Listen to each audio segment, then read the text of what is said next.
ball well to right field. It is Adios, high, amigo. It is far, and it is gone. Holy cow. Zane Harris crushed that one. A long drive towards right center field, and it's gone in the trees.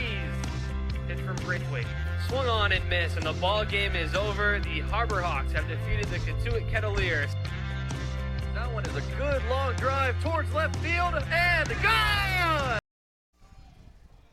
Good evening, ladies and gentlemen. Welcome inside the broadcast booth at McKean Park. Austin Dakota and Lincoln Revel here with you on the Harbor Hawks Baseball Network, which should be a fun matchup ahead between the Chatham Anglers, who are visiting tonight, as the Harbor Hawks get ready to attempt to snap this mini losing skid there in Lincoln, coming off a 7-1 loss last night as they played host to the YD Red Sox. Yeah, last night a couple of good things to take away from that game last night, but definitely a lot of ways to learn and get better from taking away from last night, and also some ways to get better against Chatham, where our last game against the Anglers resulted in only one hit for the team, so definitely some improvement to be made there, but I'm looking forward to an exciting game tonight. Yeah, Seth Halverson will get the ball tonight for the Harbor Hawks. Lincoln Halverson had a little bit of a rough outing last time out, but he was impressive all the way back on opening day in Bourne. What are you looking for from the right-hander tonight? Yeah, we've seen some very good things from Halverson so far tonight, or this season. We've seen some things that could do with some improving as well.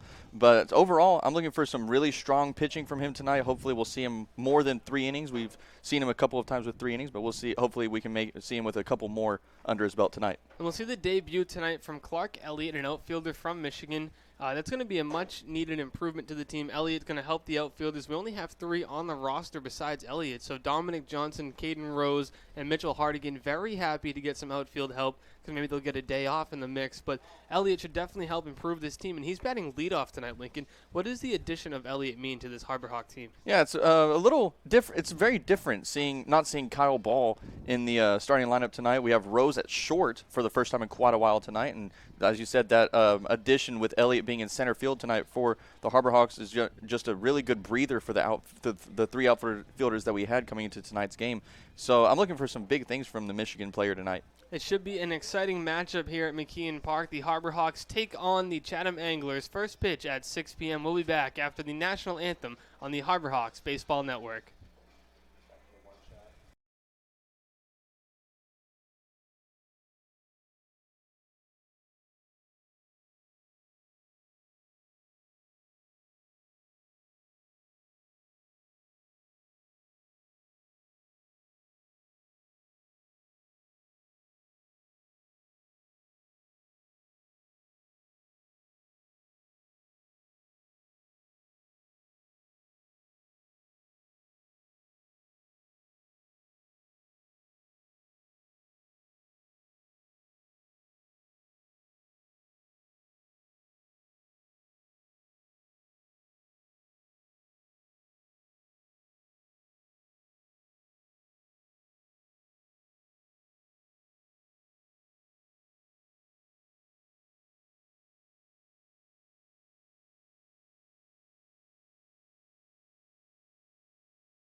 Welcome inside McKeon Park at Judy Walden Scarefile Field here, Lincoln Revel.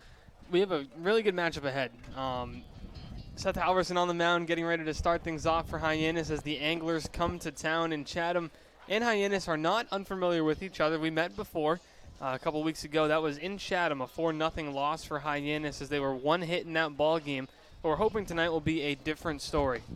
Yeah, definitely. And so far we've improved. I'd say that we've definitely found some places to improve quite a bit since our last time in Chatham. And I'm looking forward to a big game here from both teams, but especially for our home team, the Harbor Hawks.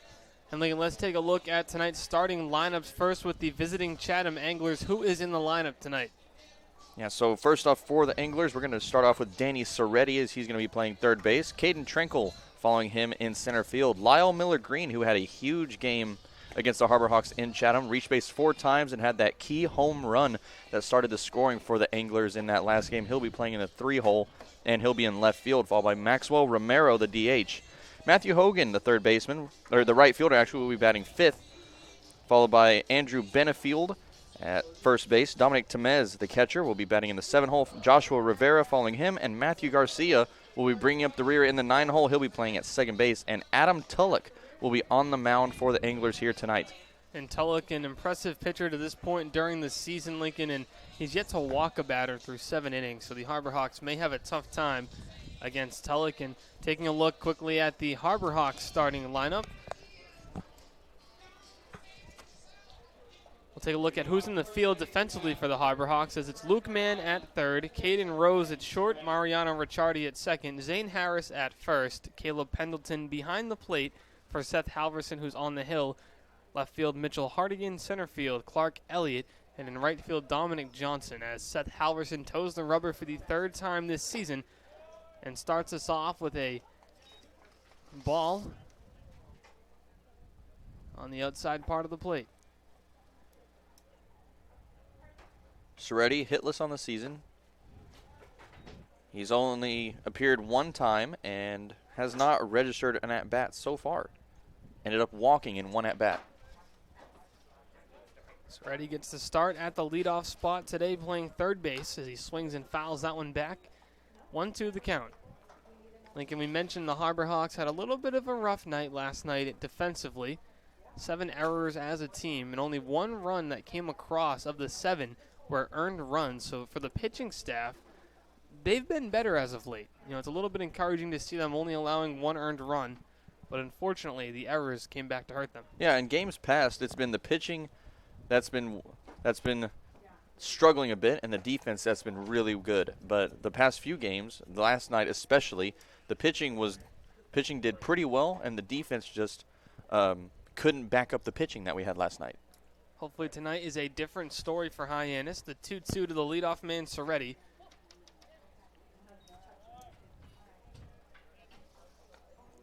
Count moves to full at 3-2. No wind tonight, a little bit of dark clouds in the area. The flag is still in right center. The 3-2 from Halverson. The ball is hit to left field. It's hanging up long enough for Hardigan to make a play, and he makes the catch for out number 1.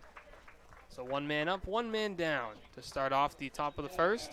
A well-hit ball for Soretti to start us off here tonight, and it went a little bit of Oppo Taco action. But a good job there from Hardigan, only having to move a few steps to make that grab. A good first out. That brings up Caden Trinkle, the center fielder from Oklahoma State, former teammates with Harbor Hawks right fielder Dominic Johnson. He'll be moving on to Kansas State. Trinkle played 52 games, started 50 at Oklahoma State with 5 homers, hit .268, and drove in 34 runs, as he's got an even count here at 1-1 with 1 away in the inning. It's Trinkle with Miller Green on deck. No Caden Grice here in the lineup, a guy who had a nice game against Hyannis. That one's grounded to second. Ricciardi makes the play for out number 2. And Seth Halverson's looking much better here tonight as he retires the first 2 batters he faces. Yeah, great start from Halverson so far tonight, and a good play there from Ricciardi at second base. Nice clean pickup into a nice clean throw. A good play overall. And as you mentioned, Austin, it's a very still day in Hyannis. Weather currently at 66 degrees, wind out of the south at 8 miles an hour with 82% humidity, a humid day here. Count 1-0 now to Miller Green. Miller Green announced on Twitter that he's joining Oklahoma State in the fall. An impressive coaching staff over at Oklahoma State, including Matt Holliday and Robin Ventura, 2 former Major League Baseball players, and get to learn from some of the best hitters of their generations. Matt Holliday, a former All-Star. Robin Ventura had a long, successful career as well. So Miller Green excited to get going at Oklahoma State. He's ahead on Halverson 2-0. The pitch called strike, 2-1 the count. Yeah, Miller Green in that last game against Chatham, as I mentioned earlier on, had a key night. Reached base all 4 times, had 3 walks, but that one hit that he had, he ended 1 for 1. That one hit was very important, as that was a 2-run home run back in the 4th inning that ended up starting off the scoring for Chatham. That led them to a 4-0 win. Count 3-1 to Miller Green. Another good attendance night here, Lincoln, at McKeon Park. And we mentioned last night the Harbor Hawks had came in at 2nd in attendance in the Cape Cod Baseball League. Yeah, averaging, well, last night I believe we had over 2,000 people last night. We're averaging about 1,700 per game so far. And yeah, we're the second in the league for most attendance. The full count pitch. Misses for ball 4. It's a 2-out walk to the 3-hitter Miller Green. Maxwell Romero gets ready to dig in, the designated hitter. Romero from Vanderbilt. Played 21 games, hit 4 homers, 14 RBI. Yeah, Romero actually just joined the team, I believe it was Friday or Saturday. He took BP for the first time after the conclusion of the World Series. Lots of new additions around the Cape League, Lincoln, as some players head off to Team USA. Some players, like Harbor Hawks former catcher Adam Hackenberg, getting ready for the MLB draft, doing some private workouts around the country. And so the rosters will be changing the next couple of weeks. Miller Green gets a lead at first. Halverson, with a long pause, he comes home. That misses inside at 95 miles per hour. The count is 1-1. Quiet crowd so far here at Judy Walden Scarfile Field. And one guy I want to point out, Lincoln, defensively is Luke Mann, who had another terrific night at third base last night. That one is grounded slowly towards the middle. Caden Rose goes by his glove, but it's Ricciardi who makes the play in the throw onto first to end the inning. So the Anglers strand 1. Hyannis coming up to bat in the bottom of the first on the Harbor Hawks Baseball Network.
The Harbor Hawks coming up to bat here in the bottom of the first inning. Austin Dakota with Lincoln Revel here with you. Let's go through the Hyannis lineup tonight. It looks much different than in games past. It's going to be Clark Elliott leading us off and playing center field.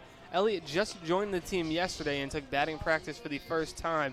Excited to see what he brings to the table out of the leadoff spot. Caden Rose in the 2-hole today. He was your typical leadoff man, and Rose makes his first start of the season at shortstop. Zane Harris at first base today, batting third. Marcos Pujols, the designated hitter, in the cleanup spot. Batting fifth, the catcher, Caleb Pendleton. Batting sixth, Mitchell Hardigan, the left fielder. Batting 7, Luke Mann, the third baseman. Batting 8, Dominic Johnson, the right fielder. And batting 9, Mariano Ricciardi. And he'll be at second base tonight. And as you just saw, Seth Halverson on the mound for the Harbor Hawks as he had a nice, effective first inning of work. So now here comes the debut of Clark Elliott. His first at-bat of the summer here in the Cape League. His first career at-bat in the Cape Cod Baseball League as well. As Elliott comes to us from Michigan. He's from Chicago, Illinois. Big Cubs fan. He takes the first pitch from Adam Tulloch for a ball. And Tulloch has been sensational this season for the Anglers as Elliott swings and grounds that one to second. Picked up on a hop. The throw to first by Garcia is in time for out number 1. Nice routine play there from Garcia over at second. And I just want to say from Elliott, a good way to sort of get a feel for it. He's aggressive at the plate. I love that. In batting practice, we saw a lot of power from him. And so just a good, even though he didn't get on base, it was a good start to his season here, and just looking forward to some big things from him. And I'll bring up Caden Rose, the shortstop for today. 250 on the season, 4 RBI, 6 walks, and 3 stolen bases. He does have a 375 OBP. He was doing his job in the leadoff spot, trying to get him in the 2-hole to kind of get him and Elliott on the going together, Lincoln. That'd be nice to see 2 guys in the top 2 spots getting on base. Yeah, we've seen a lot of that action from Rose, and then Kyle Ball, who's not in the starting lineup. He ended 0 for 4 last night, so they're giving him a break and putting Elliott in there for his debut. A little bit of an unusual look with Elliott starting in and Ball not in the lineup, but a good break and a good chance here. Adam Tulloch making his 3rd appearance on the season. This is his first start, however, Lincoln, but he's thrown 7 scoreless innings, 3 hits allowed, no walks, and 8 strikeouts. I mean, no walks across 7 innings is just impressive, and that's what you want out of your pitcher. I mean, if you can limit the free bases, you can go a long way. Yeah, being consistent in the zone, a huge advantage for pitchers, especially for Tulloch. Full count here to Caden Rose, so in danger of walking the first man of the season.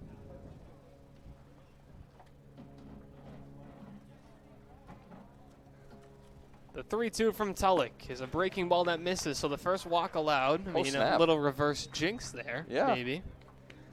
Wow. Like, I figured that, now I will say, against the Gatemen just a few days ago, we actually had we've actually faced a pitcher that hadn't given up a hit, and he ended up giving up an infield single in that game. And as for the first walk of the season, I sort of expected that to come a little bit later in the game. But hey, second batter. The Harbor Hawks will Not take bad. it, especially after last night only putting up 1 run and then 0 on Friday against the Gatemen. You're in a little bit of a slump, but you'll take the base runner to start here and hopefully put something together early on. As Zane Harris digs in for the first time tonight, he'll be at first base in tonight's ball game. Harris also some power, has 1 official home run on the season. He also has taken quite a few yard in batting practice. He actually took one that I saw today in BP as he hit it off of the scoreboard out there in right field.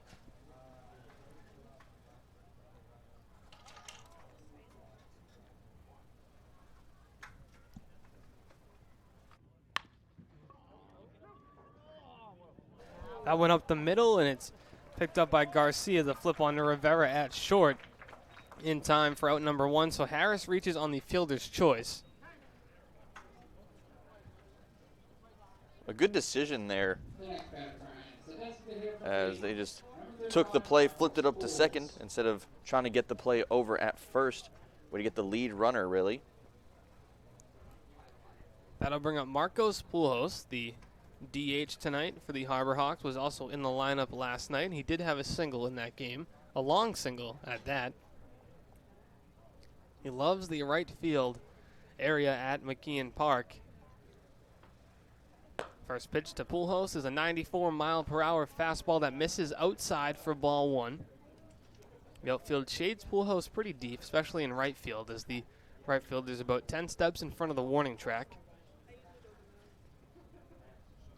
The 1-0 from Tulloch. And a fastball in on the hand, and Pujols takes a big swing but comes up empty, 1-1 the count. Oh, he got that inside fastball. He was right on time with it, too, but his bat just went a little underneath it.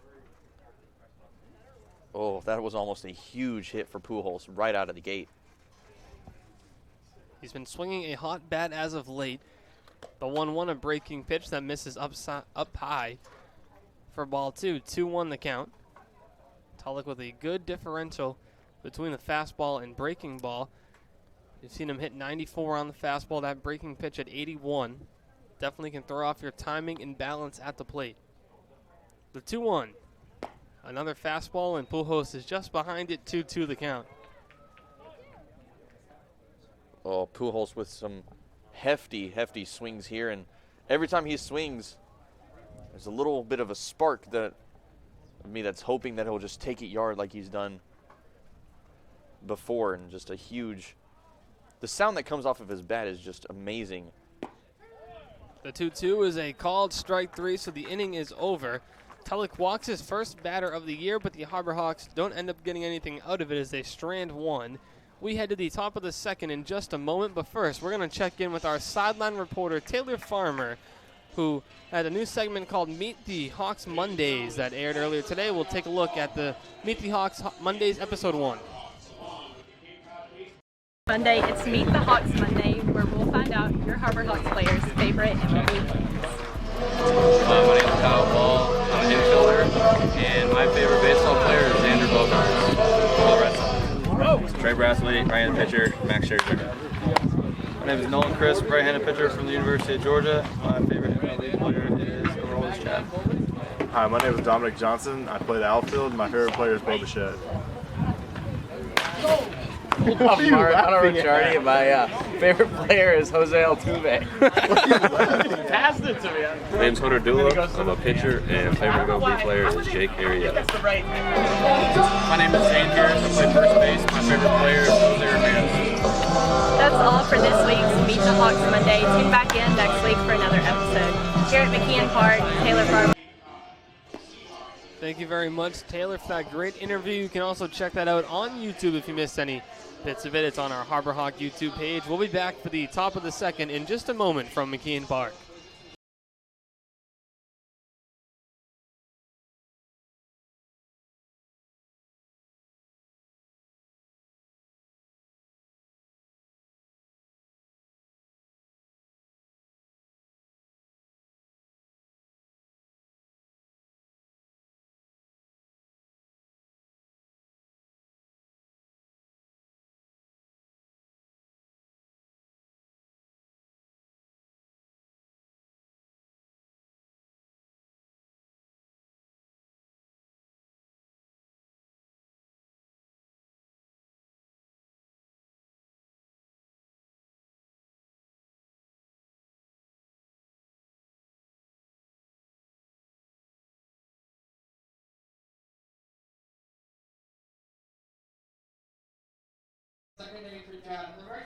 Top of the second inning, about ready to get underway from Judy Walden Scarefile Field. Austin Dakuda and Lincoln Revel here with you from the broadcast booth.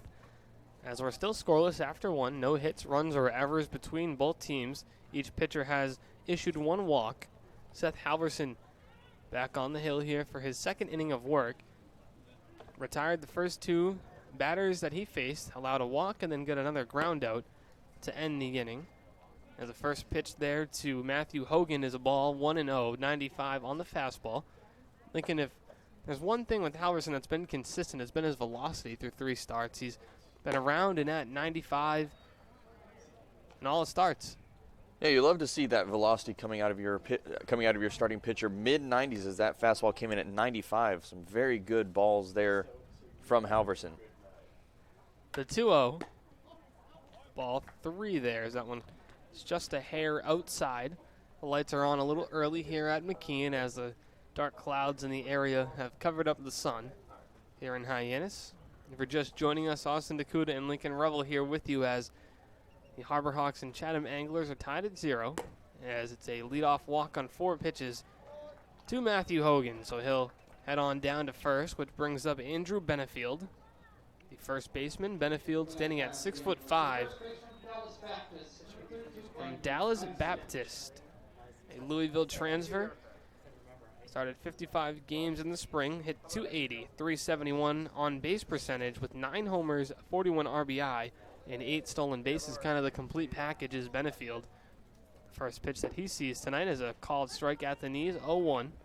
Dallas Baptist, a very respectable baseball program, and also it's actually my sister's alma mater, so Yeah. big at bat here.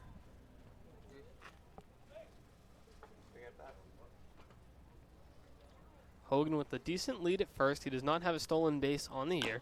That one is hit on the ground to third. It's going to hit him in the box, a foul ball, so Hogan will have to retreat to first. Benefield will be behind 0-2 to Halverson. Where does Halverson go here to try to punch out the first baseman, Benefield?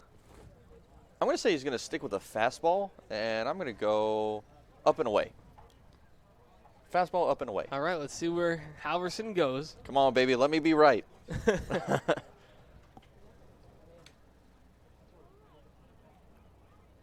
Halverson comes set, long pause. Pickoff move to first. Diving back safely is Hogan. Pendleton behind the plate tonight for Hyannis. It was Dylan Post last night. The two catchers have been flipping the last couple of games as Adam Hackenberg no longer with the Harbor Hawks. Halverson comes set. The 0-2. Ground ball foul down the third base line off towards the Harbor Hawk dugout. I was wrong in all 3 parts of that pitch. Breaking ball, inside, and low. All opposites. 79 miles per hour, a 16 mile different from the fastball. Whew. It's very tough to hit that. I think that might be the biggest difference we've seen all season long. 16 miles an hour. The 0-2 can't connect on the fastball. 97 as Halverson reached back and got something extra on that one for out number 1. Big pitch. Yeah, a huge pitch coming in from there. And that might be the fastest pitch we've seen from Halverson's. 97 miles an hour, not far from the fastest Harbor Hawks pitcher that we've seen in Baker. But a great pitch there to get him out. The fastest in the league this year was Reggie Crawford on the Bourne Braves at 101 miles per hour. As that one is grounded back to Halverson. He's not going to go to second. He'll just flip on to first for out number 2. It's probably a smart play there rather than trying to turn and fire it to second base. So he retires Tamez on the first pitch he sees. Yeah, a good decision there from Halverson, not throwing it over to second base. He probably wouldn't have had enough time to get it over to second in time. So just a good decision from him, getting the sure out at first base. And if you're the Harbor Hawks, to keep these runs from getting across, that's really what you want to do, is look for the sure outs and just get outs as efficiently as you can. That'll bring up Josh Rivera, the shortstop. Rivera from Avon Park, Florida. Also attends Florida State. Ball in the dirt. The throw by Pendleton to third. Pulls man off the bag. But luckily there's Caden Rose to back it up. So the runner moves up 90 feet on a pitch in the dirt. Hogan now 90 feet away from breaking the scoreless ball game in the top of the second.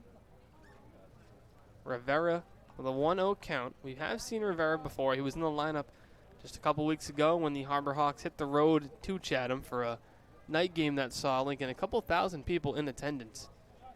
Yeah, that was a huge attendance there at Chatham in a beautiful ballpark, I might add. Just overall a great experience, a great atmosphere there in Chatham. Veterans Field. Halverson goes from the windup here with a runner on third. The 2-0. Fouled off. It just bounces behind the plate for strike 1. Hogan has an opportunity to get a big lead here at third base with Halverson going from the windup, so a pass ball. And that could be a run pretty easily for the Anglers. Yeah, we have seen the bounce that comes from that backstop, so it'll be interesting if a ball does get past to see what exactly happens. Runner starts and stops at third. The breaking ball is fouled off. 2-2 the count evens up. Good pitch by Halverson in on the hands. Yeah, and a good swing there coming in from Rivera. I thought he'd whiff on that pitch, but he ends up bringing his hands down a bit and making contact and fouling it off. A good at-bat here. Tough pitch to hit. He's able to stay alive. 2-2 the count.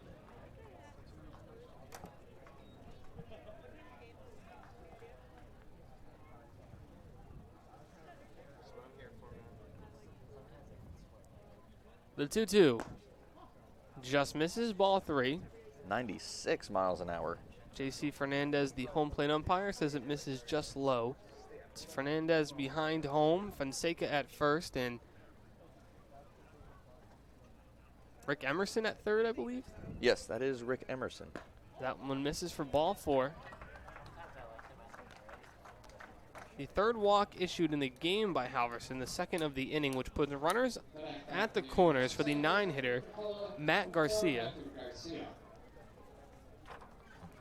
Matthew Garcia, a switch hitter from Chipola College, teammates with Andrew Baker of the Harbor Hawks. Batting a .217 average right now. He's gone 5 for 23 in at-bats overall this season. A .333 on-base percentage. So he's finding ways to get on base along with those base hits. We'll see what happens here. Runners on the corners. Garcia ahead in the count, 1-0 on Halverson. A good place to get a fastball here, Lincoln, and do something with it. See if Halverson can locate a pitch. Long pause here as the runner starts and stops from third, the 1-0. And it is a fastball on the outside part of the plate, but Garcia comes up empty as the count evens up at 1 ball, 1 strike with 2 away. Very, very quiet crowd. Yeah, for such a big crowd, I figured there'd be a little more chatter coming in, but it's very quiet tonight. Runner goes to second. The pitch is fouled off down the third base line, out of play. The count moves to 1-2.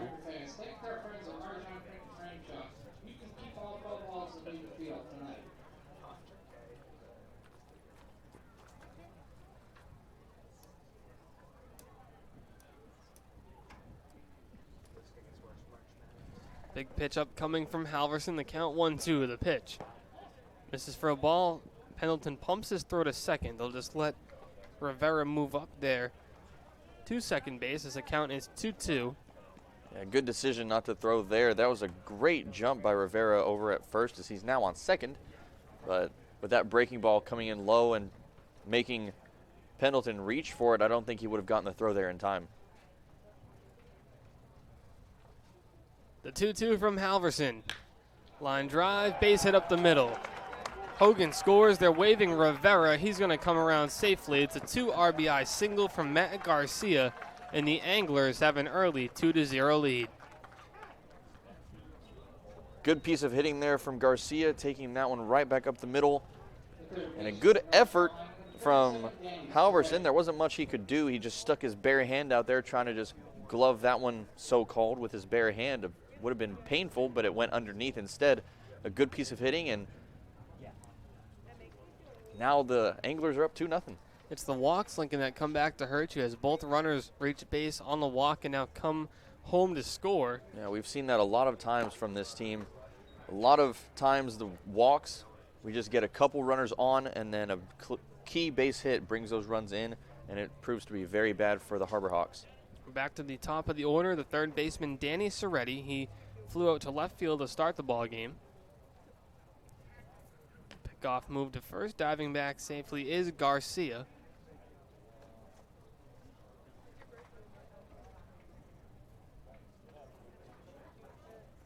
Garcia does not have a stolen base on the year. He is going to go on the pitch as that one is tapped in front of home plate. It's going to get foul as Pendleton picks it up, and the count moves to 0-2 to the leadoff man, Soretti.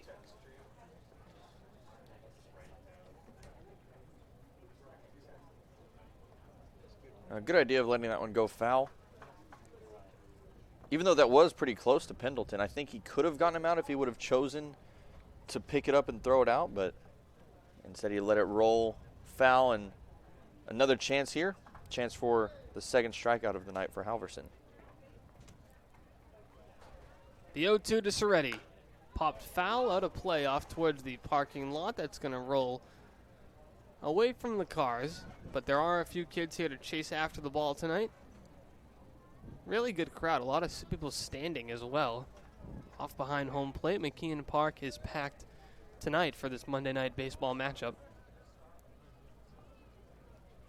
Long pause again from Halverson, and time is called as Halverson flips it towards home. He had started his windup a bit. And the safest thing to do in that play is just to flip the ball away anyway, rather than try to stop yourself mid-motion.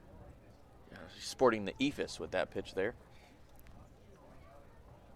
Zach Greinke might have the best in baseball. The 0-2 from Halverson is grounded into the hold to short where Caden Rose had left to go cover second base as the runner moves up to third on the hit and run. It's a single for Soretti, which moves Garcia to third. So runners on the corners once again for the Anglers with still 2 away. And another perfect hit and run. We saw that last night. There was a hit and run perfectly executed. Similar thing right there as Rose goes to cover the bag, and I mean, Soretti just puts it right where Rose was standing. Yeah, that would have been a routine play if the runner didn't choose to steal there, but instead it turns into a very prosperous play for the Anglers. That one is lined to left field for a base hit for Trenkle. Scores Garcia, and the throw to second is not in time. Ricciardi had the ball, but Trenkle swims around the tag, so it's a RBI double for Caden Trenkle, which puts runners on second and third and expands the Anglers' lead to 3-0. Yeah, an athletic play there from Trenkle, as it really looked like Ricciardi had the tag there, but instead Trenkle just chooses to swim around it, lift his arm up, and he's safe at second. So the 2-0 double, that's going to prompt a mound visit from pitching coach Ray Korn, as Seth Halverson is now allowed 3 runs in the inning, 2 walks in the inning rather. A 2 RBI single, another single, and then a double, which has brought home Matt Garcia. It's disappointing because Halverson's night in the first inning started out so well, only allowed 1 runner on, and that was with 2 away. The next batter ended up in another ground out to end that inning. But tonight, for this second inning, that third out, just proving to be elusive once again.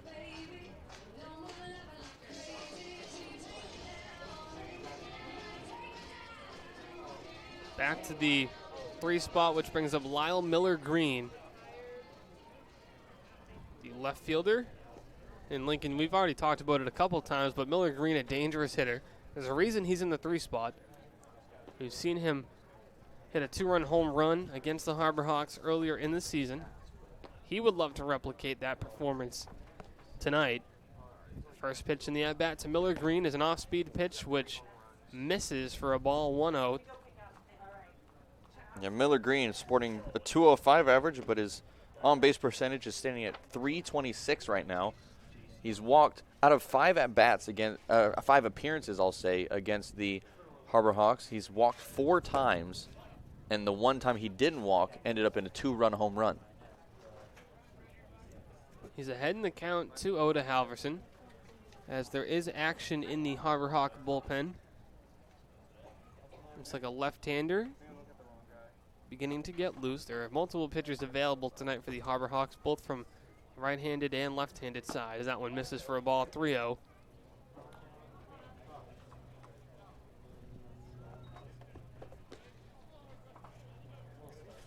Green light here with 2 outs, guys in scoring position on the 3-0. No. Hard red light here. The 3-0 from Halverson. Misses ball 4, so it's a 4-pitch walk to Miller-Green, which loads the bases with 2 away. And in the bullpen now for the Harbor Hawks, that's Cooper McKeon getting loose.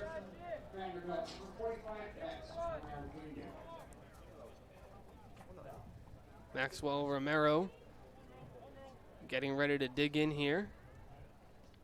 He grounded out to second. Now his last inning in the top of the first. First pitch to Romero is hit well to left field. Hardigan is back on it, a few steps in front of the warning track, makes the catch. To end the inning, the Anglers get 3 home. Harbor Hawks are trailing 3 on the Harbor Hawks Baseball Network.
The Harbor Hawks looking to respond as the Anglers posted 3 runs in the top of the second inning. It'll be Caleb Pendleton to lead us off here in the bottom of the second. Austin Dakota and Lincoln Revel here with you in the broadcast booth at McKeon Park. Lincoln, it's important for the Harbor Hawks to put together something here early on in the ball game because we've seen lately they've started to get behind and not respond offensively. You need them to kind of respond here in this one. Yeah, we've seen them a few times this year have dug themselves a pretty deep hole, and they choose to try to come back very late in the game. That's when their bats start waking up, and it proves to not be enough. So a key thing tonight is really just getting started early in tonight's game and scoring some runs early on. Pendleton looking for his first hit of the year as he's got the count even at 1 apiece.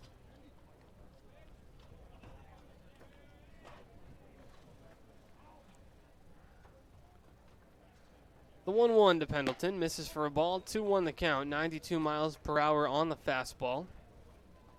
As Tulloch back on the hill for his second inning of work. The 2-1 gets Pendleton reaching on a fastball, he can't connect, 2-2 the count evens up. And Pendleton's family is in town tonight for tonight's game, so we welcome the Pendleton family to McKeon Park. The 2-2.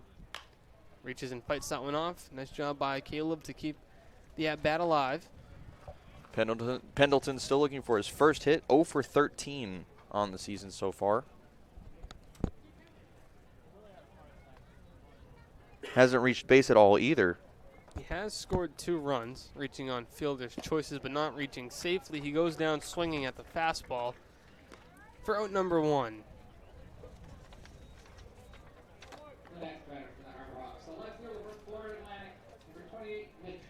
Mitch Hardigan due up now. Hardigan didn't have a single in last night's losing effort.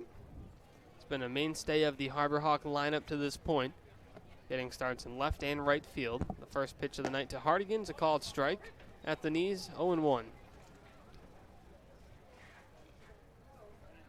Have Taylor's microphone ready if Bailey's coming up. Count 0-2 to Mitch Hardigan. We need the mic.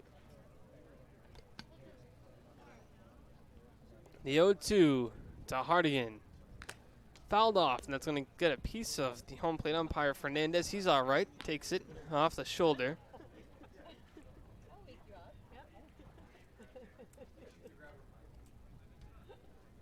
(0-2) to Mitchell Hardigan.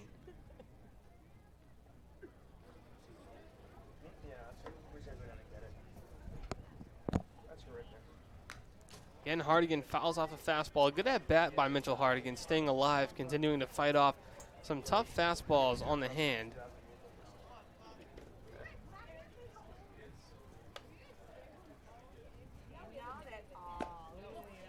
That one misses for a ball, 1-2. A good at bat brewing here.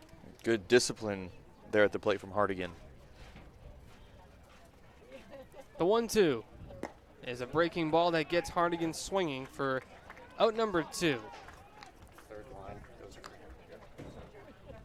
And that's now back-to-back strikeouts for Tulloch. A good inning so far for him. He did great in the first inning as well. And he's proving why he's been so elusive so far this season. Just an overall great outing so far. It's still early, but a good outing nonetheless. That'll bring up Luke Mann with 2 away. Looking to avoid the punch-out as the first 2 hitters of the inning have been retired via the strikeout. First pitch breaking ball misses up high, 1-0 the count. Mann back in the lineup once again, had the start last night. He was terrific defensively at third base, as become the usual with Mann defensively. The 1-0. Called strike at the outside corner, 1-1 the count evens up.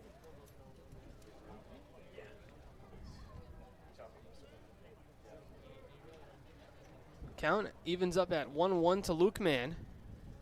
Wind-up and the pitch from Tulloch, same spot, but just a bit outside this time, 2-1.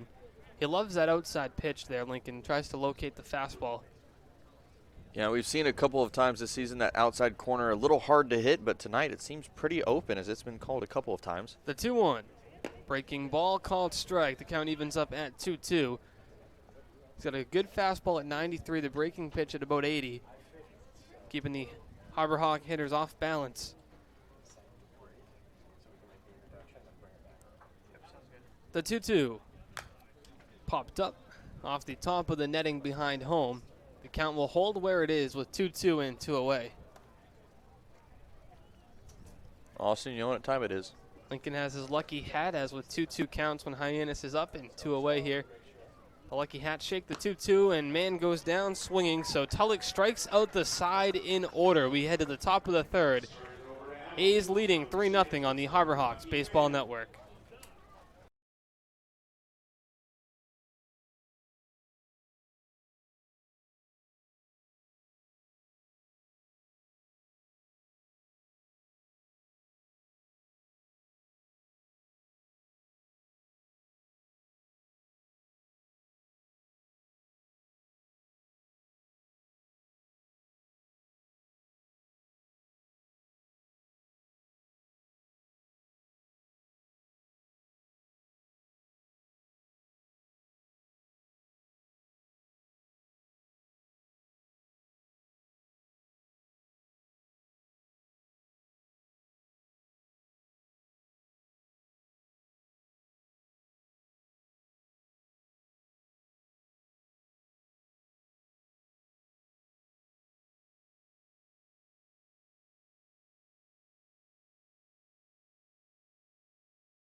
Back here for the top of the third inning, Austin Dakota and Lincoln Revel in the booth, and a very special guest joining us here as it's former Harbor Hawk Matt Daly. Matt, thank you for coming back and welcome back to McKeon Park. Thank you guys so much for having me. So Matt, what brings you back down to Cape Cod for the summer? You know, I wanted to take the kids out and show them what this is like. The love here for baseball, and come out and see our old host mom. So it's been fun for the day I've been here so far. How long are you going to be down here in Hyannis, in the area? We'll be staying here in the Hyannis area through Sunday. Well, it's good to have you back. And, Matt, you threw a no-hitter back in 2007 here with the Harbor Hawks. That was against the Gatemen. What was that experience like for you? You know, it was surreal. That day was a day I'll never forget.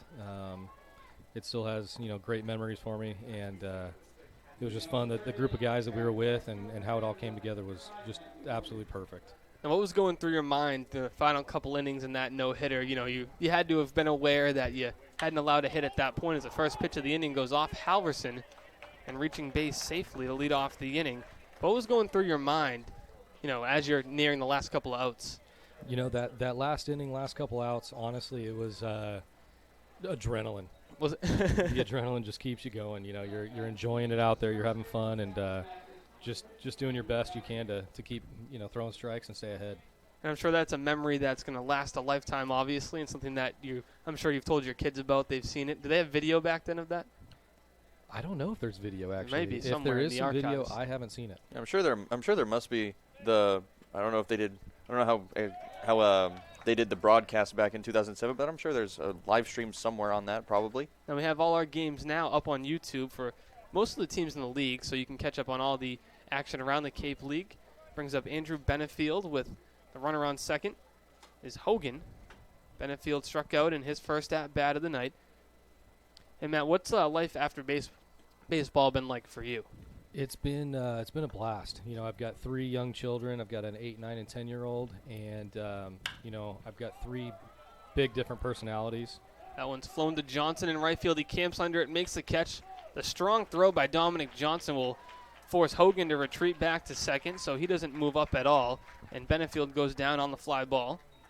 Now, 3 different kids, you said? Yeah, so 3 children with 3 different personalities, and it's been a blast. I'm enjoying the other side of it, being a parent now. My kids are all into different sports and different things. My son, I'm trying to push him into baseball, but he's got a love for hockey right now, okay, which I'm totally cool with. So we'll see how things shake up. Get to see some good baseball tonight as the Harbor Hawks and Anglers doing battle. Hyannis trailing 3-0 here in the top of the third. If you're just joining us, Austin Dakota, Lincoln Revel in the booth with Matt Daly, former Harbor Hawk pitcher. And Matt, you spent some time in the Toronto Blue Jays organization. What was your time like with the Toronto Blue Jays? It was a lot of fun. I got to meet guys from all walks of life, all parts of the country and world. It was a blast. It was a really good time, and I watch these guys here, and I know there's so many guys that are going to have that same opportunity. And there's so many talents in this league and different personalities. Everybody seems to have a different set of skills that they bring to the table, which helps to bring the team together. And you have a guy like Caden Rose, the Harbor Hawks shortstop, who spent most of the season so far in center field, but has enough versatility to come in and play short tonight. And how important is versatility? Because it seems like baseball as a whole is just changing constantly. You have guys now who play 5 positions, and a few years ago, I remember 10 years ago, it was kind of, you didn't see multiple positions out of the same guy. Maybe one guy, played second or short, but now it seems like guys can play 5 positions. And how important is that versatility now? It's incredibly important. Seeing the versatility in this game has really changed this game. I mean, tell me the last time you remember a guy that was playing, a position and pitching like the Angels guy does. It's right. It's incredible to see. There's so many guys out there that had those talents, but as far as when I was growing up and myself watching the game and being around the game, we didn't have that. Mm-hmm. Coaches would limit you to, hey, this is your position. This is where you're best, and they didn't allow that versatility. So I think it's going to help the game grow immensely. Halverson with the count even at 2-2 to Temez. The throw to third is not in time, so Hogan grabs the stolen base as he moves 90 feet away with a full count on Temez, the catcher. 1 away in the inning. Infield's going to come in now to try to prevent that lead from growing any further. 3-0, the Anglers lead the Harbor Hawks. You picked a better night to come down to the field, Matt, as we had some rain earlier in the week. There are some dark clouds, so we'll hope that holds off for the time being. The 3-2 is grounded to third. Luke Mann fields it. The throw home is not in time as it comes off the glove of Pendleton. Sliding in safely is Hogan, and the Anglers add another. Their lead extends to 4-0. Tough play there by Luke Mann. He made a good throw, but definitely a tough play to make. Yeah, it was.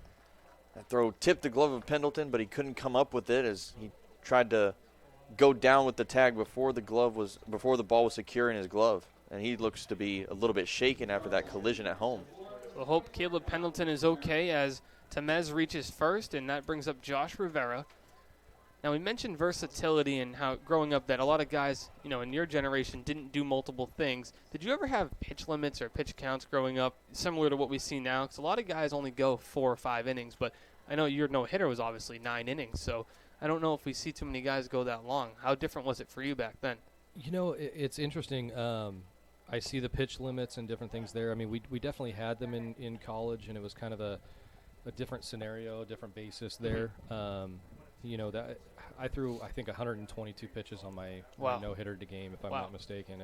And, they limit guys. And, I've always been a strong believer in, if their mechanics are looking good and they're in a correct position where there's not going to be an injury, let them go, let them build that strength. So it's definitely interesting seeing more and more of the limitations. I know that was a big thing with Little League and stuff there. You're seeing the pitch counts in the Cape Cod League so far this year. A lot of the guys, their first time through the rotation, have gone 3 innings. We saw Hunter Dula go 4 innings last week, so now this is the 3rd turn through the Harbor Hawk rotation as it's Seth Halverson on the hill tonight. We'll see how long he goes in this ball game, but a lot of guys starting to get built up a little more rather than just coming out of the gate and throwing 5 or 6. Count 3-0 to Rivera, the pitch. Misses for ball 4, so that puts Rivera on. So it's runners on first and second now with still 1 away. We have time called as Pendleton will go out to the mound, and Gary Calhoun's going to come make a pitching change. It'll be Cooper McKeon coming in. So we're going to take a quick break on the Harbor Hawks Baseball Network as we have a pitching change from McKeon Park.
Back here as Cooper McKeon toes the rubber for the first time tonight as the pitching change. Seth Halverson's day is done, but he leaves responsible for the runners on first and second. Harbor Hawks trailing 4-0. 4 runs, 4 hits for the Anglers. Austin Dakota, Lincoln Revel with special guest Matt Daly in the booth. Matt, a former Harbor Hawks pitcher. The no-hitter back in 2007, back in town for the week as he gets to enjoy some Harbor Hawks baseball. Matt, not an ideal start for Hyannis, but definitely some time to turn things around here. Definitely early. We've seen Lincoln, we've seen the Harbor Hawks get behind early a couple times this season, but in both their wins, they were able to put together a couple innings where they had 4 runs to, cut the deficit or take the lead. So we'll see if they can piece together something tonight. It's Cooper McKeon on the mound. The count 1-1 with 1 away. And Matt, we were talking a little bit about pitch count, and we just saw obviously Seth Halverson taken out here in the third. And your 122 pitch no-hitter, and that's got to be the most pitches we've seen in a long time here at McKeon Park, as there's a lot of pitch limits. And what's your opinion kind of on the pitch limits, and what's your advice to young pitchers trying to build their way up? The pitch limits, I feel like it kind of varies with levels. Mm-hmm. Some of your younger kids, I can understand some of the pitch limits, or maybe limiting an off-speed pitch that's maybe not putting them in a good position with their arm slot or not being taught properly. When it comes to guys in college and things like this, I think you hit the nail on the head with what are they going to do once they get back to college, and that coach expects them to get into the 90s or 100 pitches, but they're limited at 65 here per se. So I think it's definitely an interesting thing to think about. As Garcia swings and fouls that one off to the Anglers bullpen. The count 1-2 on the second baseman. Garcia singled back in the top of the second, drove home 2 runs on that single. Part of a 3-run second inning for the Anglers. And what pitches did you throw during that no-hitter? What was your pitch mix back in the day? Yeah, so it was a fastball, changeup, and slider. Mm-hmm. A lot of guys on this team with a fastball, changeup, slider mix. Jalen Nowlin, who went 4 innings yesterday, those are the 3 he throws. And me and Lincoln have talked a lot about the difference in speed between your pitches, because a lot of guys will try to throw the slider in the upper 80s, but sometimes we see people like Cooper McKeon who have the fastball in the 90s and the slider down near 80, which I think the speed difference makes a big difference as well. It definitely does. As long as they got that tight spin and you're not able to see it out of the hand, I think that that speed variance can work in your favor to have 10 off, or some guys with the hard sliders are throwing that to make it look as much as a fastball as they can and then drop off the plate as soon as it gets right there. Definitely a tough pitch to hit, and a lot of left-handed hitters have had trouble in this league on left-handed pitching. We've seen a good bulk of left-handed hitters in both the Harbor Hawk lineup, especially Katuitt, as McKeon drops in a breaking ball for called strike 3, so a big out number 2 for Hyannis. Runners on first and second still, 1 run home in the inning. That'll bring up Danny Soretti, the leadoff man. He's 1 for 2 on the night with a single and a flyout. Now, Matt, I actually had a quick question for you real quick. We know the no-hitter probably the most significant highlight of your time with the Harbor Hawks, but do you have any other significant memories from playing with Hyannis that you can come up with off the top of your head? Honestly, I was asking right when I got here, I said, hey, I haven't heard any stories, or I don't know what happened with the Greek. So Nick Simez was just one of the guys that just was awesome. Loved him to death. He was so cool. And so thinking about him, when I got here, and I was fortunate I had just the greatest host mom you could ever imagine. Mm-hmm. But being on the Cape there's nothing like it. There's nothing like this place, from a baseball standpoint, just the way that people treat you here. Just all the memories there, just awesome. Love this place. And how important is a host family for these players in the summer? Because a lot of people might forget these are guys, some coming across the country to play here, and they're 2.5 months away from their family. So those host families play a major role. Oh, it's a huge role, huge.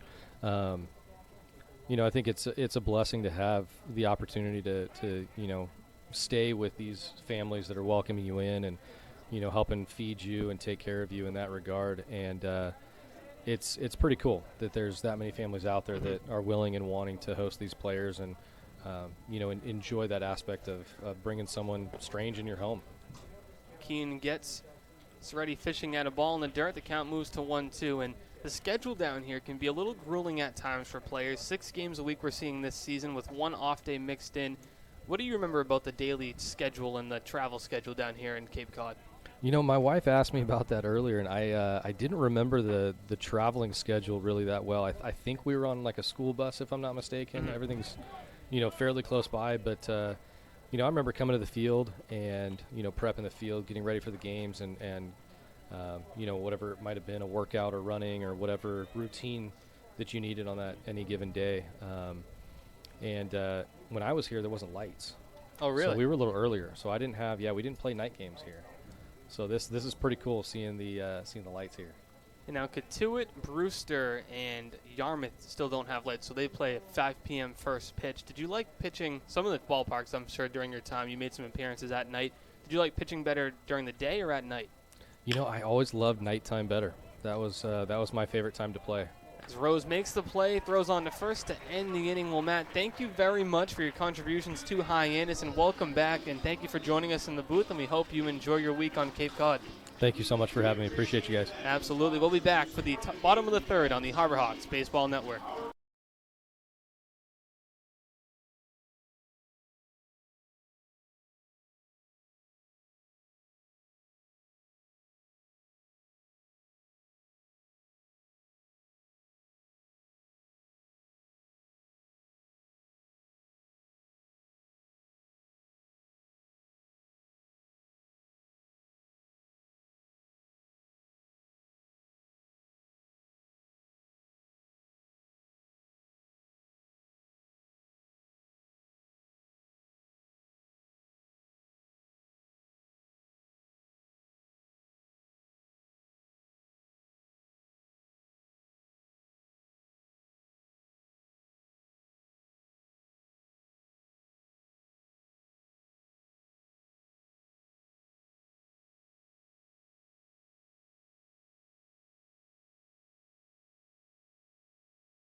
Bottom of the third inning upcoming from McKeon Park. Austin Dakuta, Lincoln Revel in the booth once again. Thank you very much for Matt Daly for joining us last inning. Lincoln, Matt made some incredible contributions down here for this Hyannis team, and that no-hitter was incredibly impressive to hear him talk about that. 122 pitches, something you don't see that anymore. Yeah, definitely not, and especially not this season. It was just really cool to be able to have a Harbor Hawk alumni here in the booth with us tonight. As Dominic Johnson pops up the first pitch he sees tonight to first for out number 1. That's going to bring up Mariano Ricciardi as Hyannis still searches for their first hit. A routine play there from Benefield over at first. He just had to back up just a tad to make that play, and good out overall as the Harbor Hawks still looking for that first hit. Mariano Ricciardi digs in. Ricciardi was not in the lineup yesterday, as it was Ryan Romano at second base. The 1-0 as he swings and pops it up off towards the bleachers down the third baseline and out of play.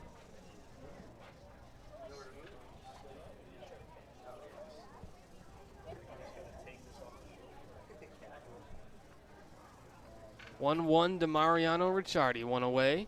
As Tulloch's back on the mound for his third inning of work. That pitch on the outside part of the plate misses for a ball, 2-1 the count.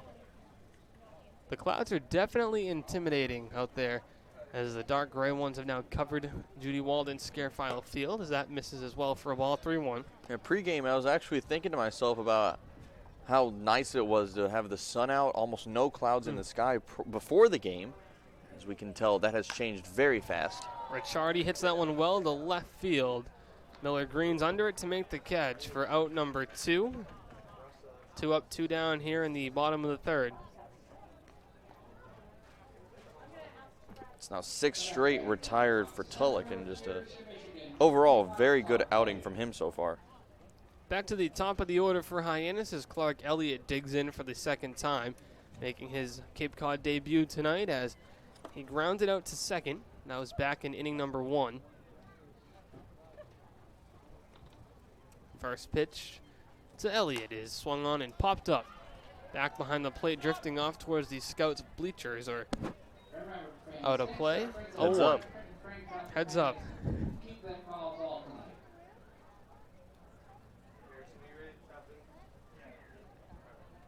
0-1 the count to Clark Elliott. Tulloch has been effective and in the zone as he fires a fastball that just misses outside, and even the ones he's missing on Lincoln are just about one baseball off the plate, even if that. Yeah, he's really efficient and can find that strike zone very easily. He's only walked one person so far tonight, the first walk of his season. Just a very good outing from him.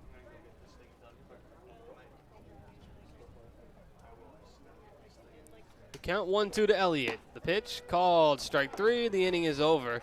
The Harbor Hawks go down in order as we head to the top of the 4th on the Harbor Hawks Baseball Network.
Top of the 4th inning, coming at you from Judy Walden Scarefile Field at McKeon Park in Hyannis, Massachusetts, as the Harbor Hawks chase the Chatham Anglers 4-0. Austin Nakuda, Lincoln Revel here with you in the booth. Taylor Farmer on the sideline. We'll hear from her in a little while. Now, Caden Tranquil coming from actually about half an hour from my hometown, Hillsboro, Texas. And an interesting little tidbit on him. So, Tranquil's senior year, my younger brother Justice was a sophomore, and they were playing a tournament against Hillsboro High School. My brother Justice actually struck out Tranquil during that game, so a little bit of bragging rights for me. There you go. Something to your claim to fame there. Yeah, I'm famous by association, you might say. Trinkle's behind 0-2 as Cooper McKeon looks to punch out the center fielder. McKeon came on in relief for Seth Halverson last inning as he does punch out Trinkle as he gets him chasing at a breaking ball. The drop third strike throw to first is in time as nearly pulled Harris off the bag, but he was able to hold his ground for out number 1. Great pitch there from McKeon getting him out, and that throw from Pendleton was a little bit low, but still it was picked up by Harris. A good dig by him and good first out overall for the Harbor Hawks. And I'll bring up Lyle Miller-Green, the left fielder. Comes in 0 for 0, 2 walks, Lincoln. He's just a walk machine. As we've talked about, as he just seemingly is always on base against Hyannis. The first pitch to Miller-Green is a called strike. Yeah, so far the Harbor Hawks just unable to get him out. As you mentioned, just a walking machine. Great set of at-bats so far through the past couple of games. 0-1 here from Cooper McKeon to Lyle Green. Can't connect on a pitch a little bit low. It's a changeup, it looks like, from McKeon. 0-2 the count.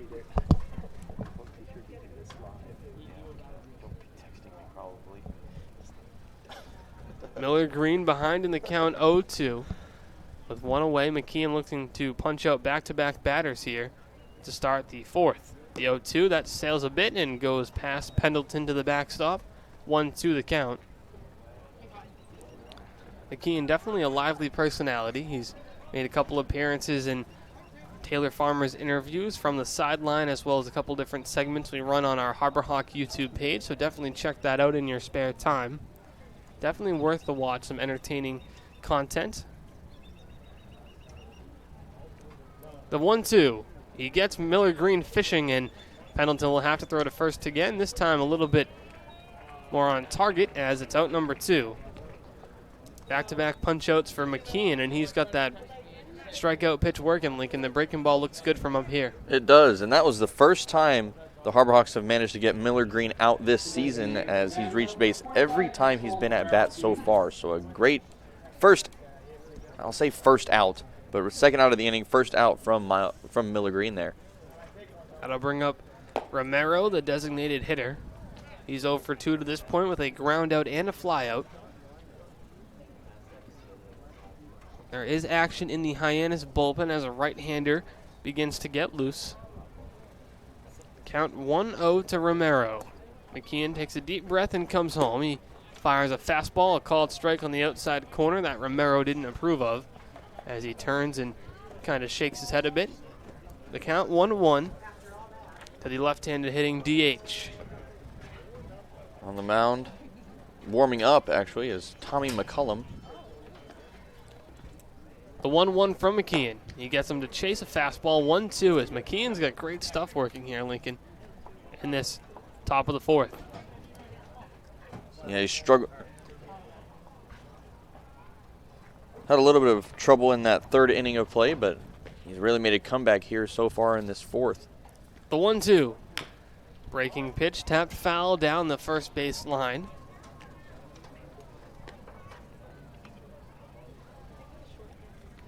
Off towards first base coach Mickey Tettleton, former major leaguer. Definitely helps having Tettleton's advice for the Anglers ball team.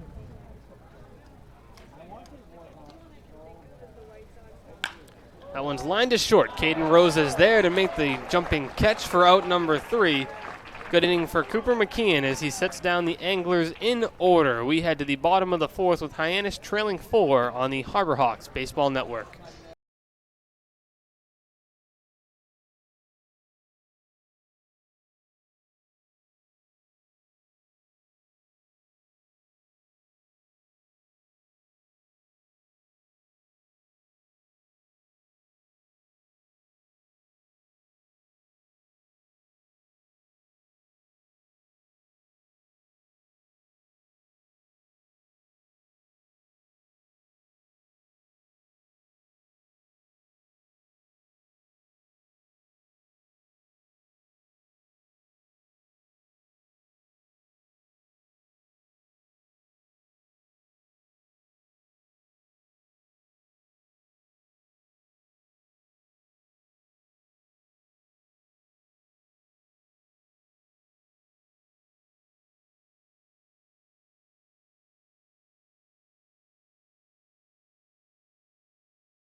Bottom of the fourth, just moments away. Austin Nakuda and Lincoln Revel here with you in the booth. But before we get started, a word from Curry College. Curry College is where you go to become anything you want. Curry prepares students to engage in successful careers with learning beyond the classroom. Explore undergraduate programs, NCAA Division III athletics, and continuing education and graduate studies, including a fifth-year master's program at curry.edu. Caden Rose stepping in to lead us off here in the bottom of the 4th inning.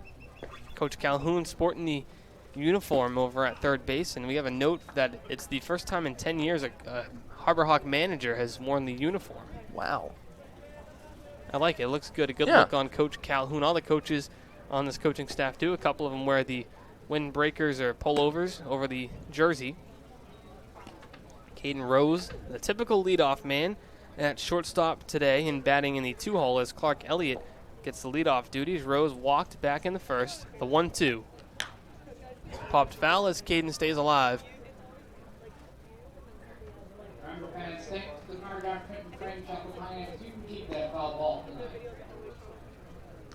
1-2 the count to Rose.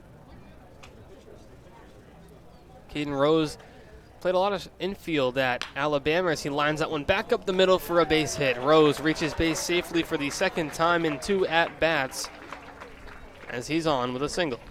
A dangerous line drive there as that almost hit Tulloch, but the no-hitter's over.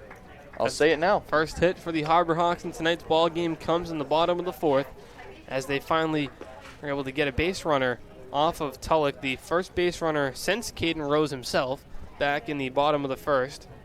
Having himself a day so far. He's 3 for 4 on stolen bases on the year, so for the Anglers, you have to keep an eye on the speedy Rose at first as Zane Harris digs in for the second time. He grounded into a fielder's choice back in the bottom of the 1st. That was a good first pitch there from Tulloch as it just barely missed the outside, just by a couple of inches. The 1-0 to Harris. Outside 2-0. Good eye by Zane Harris, being very patient as he looks to get a pitch to hit here as the Harbor Hawks are trailing 4. Love to put something together here to try to chip away at this deficit with the leadoff man Rose at first. The 2-0 to Harris. He swings at it, fouls it back off the netting behind home. 2-1 the count. Now, I do like this look that I'm seeing with the Harbor Hawks. Power in the 3 and 4 spot. Zane Harris and then Pujols right behind him. A powerful duo for the Harbor Hawks. And Clark Elliott Lincoln has put the ball in play the first at-bat. He didn't strike out his second time up, but if you can get him on base, Caden Rose has been probably the most consistent hitter on the team. So if you can get him on base for Rose, good things could happen as the Harbor Hawks piece together this lineup a little bit. Some players coming and going. The 2-1. Good eye there. Harris thought about it, but didn't let the bat go too far as it's 3-1. Tough pitch to take as it's just, one baseball off the outside corner. There is action now in the Chatham bullpen as a right-hander gets loose out there.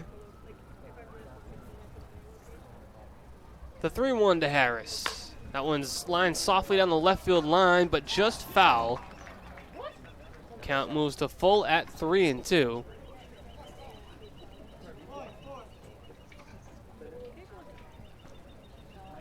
And that would have been really good as that was almost blooped over the head of Soretti. And that would have been quite a trek from Miller Green, a chance for Rose to extend a couple of bases if that would have dropped fair, but instead just a little too far to the left. Pickoff move to first. Rose is back in standing. First time we've seen Tulloch throw over to first in this game. As the Osprey fly above McKeon Park towards their nest out there in the right field foul pole. The full count pitch to Zane Harris is another pickoff move. This time Rose is diving back and he's in safe as well. Rose, one of the younger Harbor Hawks at just 19 years old. That was an interesting little pickoff move there from Tulloch as he stepped diagonally almost in between home and first. And if I'm not mistaken, isn't there a 45-degree rule where you can't go more than 45 degrees between first and home? There may be. I mean, he didn't cross his legs, but it did look like he was coming home before he moved over to first. Tough angle to see exactly where he was angled here. Yeah, you could tell that his foot was diagonal almost as he brought it a little bit forward, but not completely, I guess. The count 3-2 to Zane Harris. The pitch. Fouled off again. Zane Harris putting up a good at-bat here. Very good battle here for Harris. He's been able to fight off a couple of those pitches, and he's waiting for that one pitch that he can take for a long ride.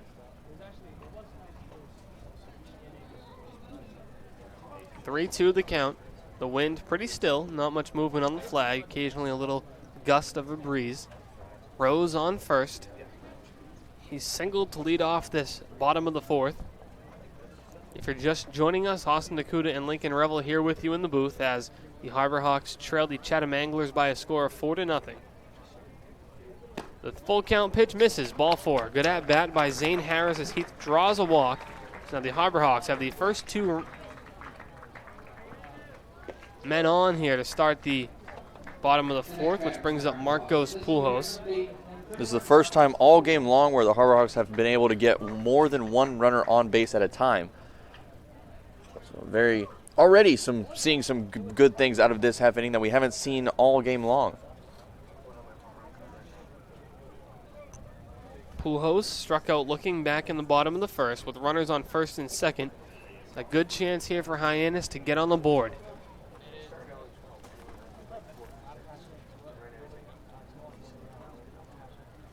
Long pause from Tulloch. He comes home. The first pitch to Pujols misses for a ball, 1-0. Having a little bit of trouble with his command here.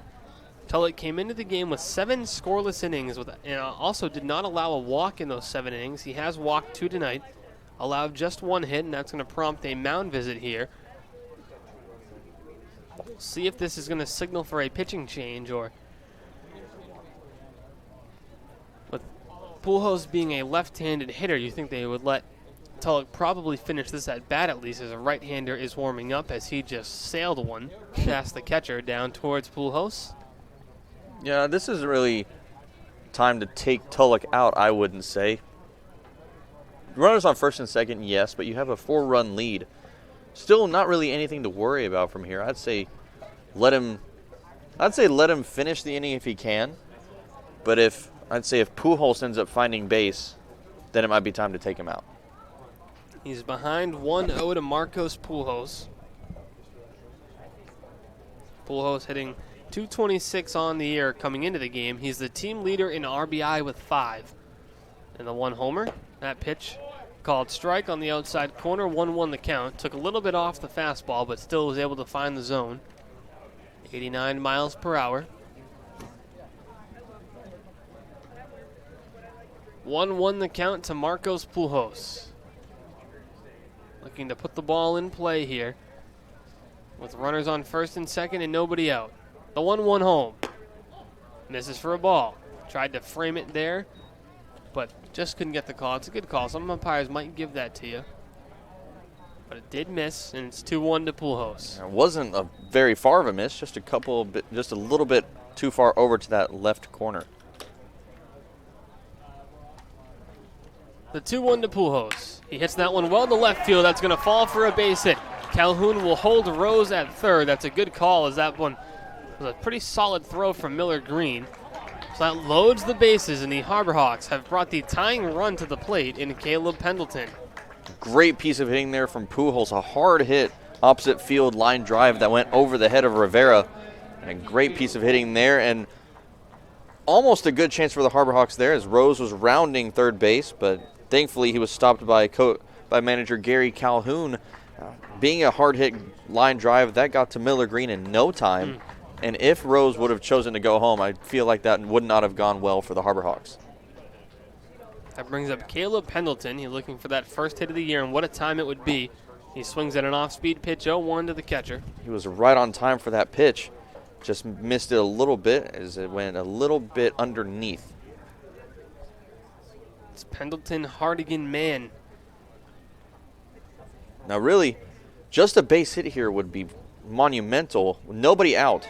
That one's in the dirt. The runners will retreat. A very good chance here for the Harbor Hawks. Rose on third base after singling to lead off the inning. Harris on second. He drew a walk. Marcos Pujols on first.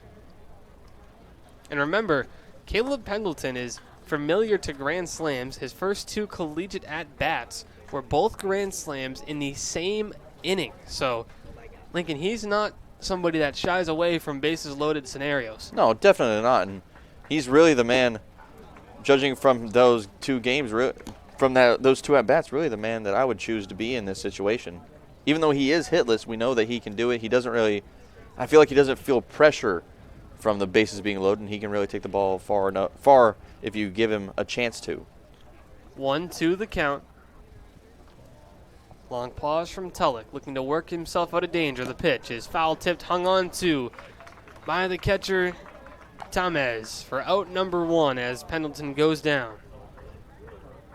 Well, we almost saw a piece of hitting from him as he tipped that ball. He got a piece of it, but he just couldn't get enough to take it anywhere.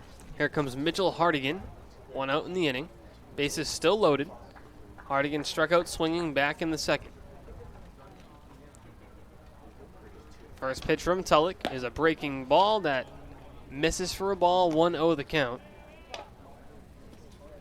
Fernandez does not like the pitch above the letters, or around the letters. He's kind of shying away from calling the high pitch a strike. The 1-0. Finds the outside corner. The count moves to 1-1. I think we've seen that pitch called a ball once or twice this game, but then I guess it just found that little bit of black on the outside corner. Hardigan came into the game batting 184. He does have 1 RBI as he swings and says hello to Luke Mann in the on-deck circle. He sends it his way, but thankfully it misses Luke. 1-2 the count.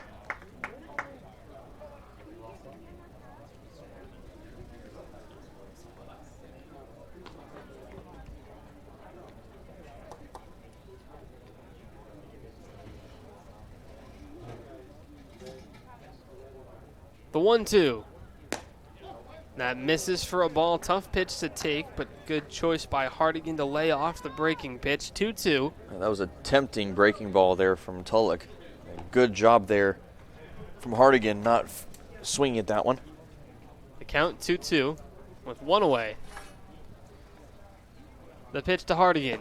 He fans on a pitch out of the zone for out number 2, and the Harbor Hawks loaded the bases with no outs, and all of a sudden, Tulloch is 1 out away from getting out of this. Yeah, the last thing you want if you're the Harbor Hawks is to go and get the bases loaded with nobody out to start the inning and then put up 3 straight putouts after that without getting a single run across.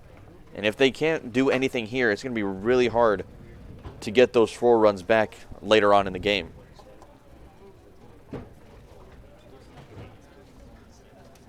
Now, the Anglers do have a 4.79 team ERA coming into the game.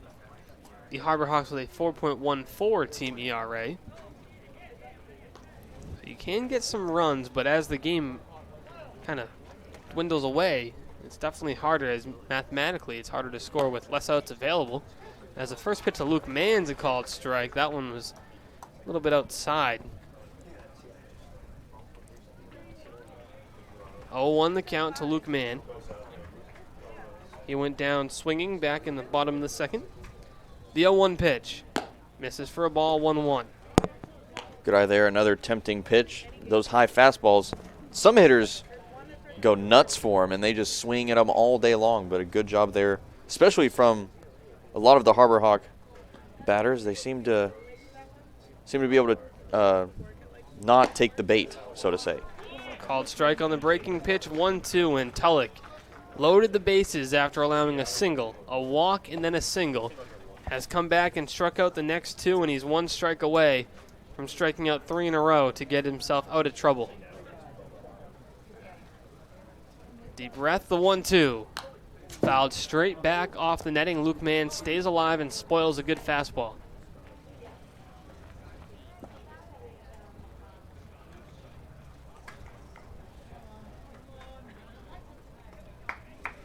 One, 2 the count to Luke Mann. The fans on their feet here at McKeon. Dugout making some noise. The payoff pitch. Called strike 3, and the inning is over. The Harbor Hawks leave the bases loaded as we head to the top of the 5th.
Top of the 5th inning, just moments away. But before we get there, I want to take a moment to tell you about our Harbor Hawk podcast. For your weekly review of everything Harbor Hawks, subscribe to the Birds the Word podcast. Hosts Harrison Myers, Austin Nakuda, that's me, Lincoln Rebel, break down all the action from the past week, interview players, coaches, and the people behind the scenes to bring you everything you need to know to be in the know.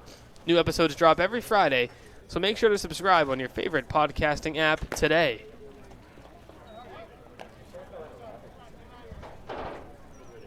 As Tommy McCollum takes the mound here as he relieves Cooper McKeon, who provided some solid relief of Seth Halverson. McKeon was solid last inning as well as he set the Anglers down in order. So McCollum has an even count here at 1 apiece to Hogan. Hogan is 1 for 1 on the day. He's reached base twice, scored 2 runs, and stolen a base.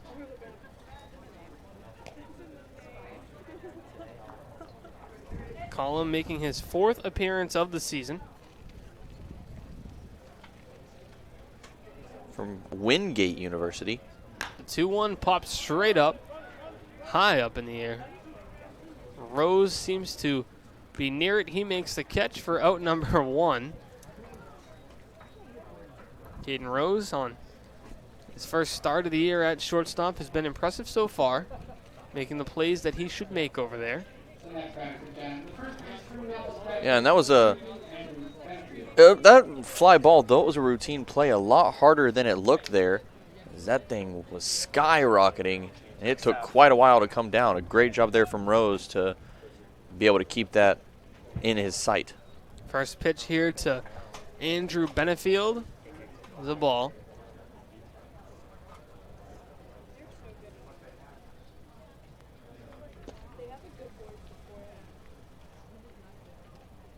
The 1-0.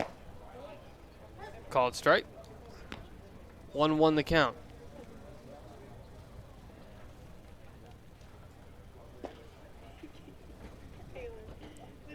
Benefield 0 for 2 tonight. So McCollum puts that one in the dirt. 2-1 the count.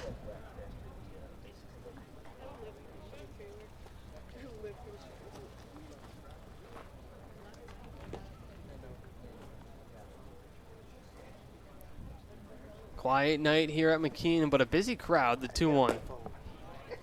2-2. McCollum looks good out of the bullpen so far, Lincoln. He does. A very quick first out. He's already up 2-2. Good and efficient so far in this inning. The 2-2. Fly ball. Shallow right. It's Harris who's under it. He makes the catch. 2 up, 2 down, both on infield pop-ups as McCollum looks good out of the Harbor Hawk bullpen. Here comes Dominic Temez, the catcher. Temez 1 for 2 with a single. He was stranded at third base back in inning number 3. 2 away here. McCollum looking to retire the side in order. First pitch popped near the netting. Foul. Should I do flat? Probably. Imagine if I did it right now. How many people would yell at me? You and the coach would be in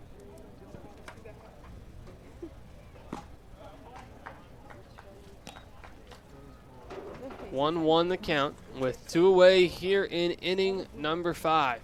4 runs, 4 hits, no errors for the Chatham Anglers. No runs, 2 hits, no errors for the Harbor Hawks as the Anglers got out early with 3 runs coming home in the second.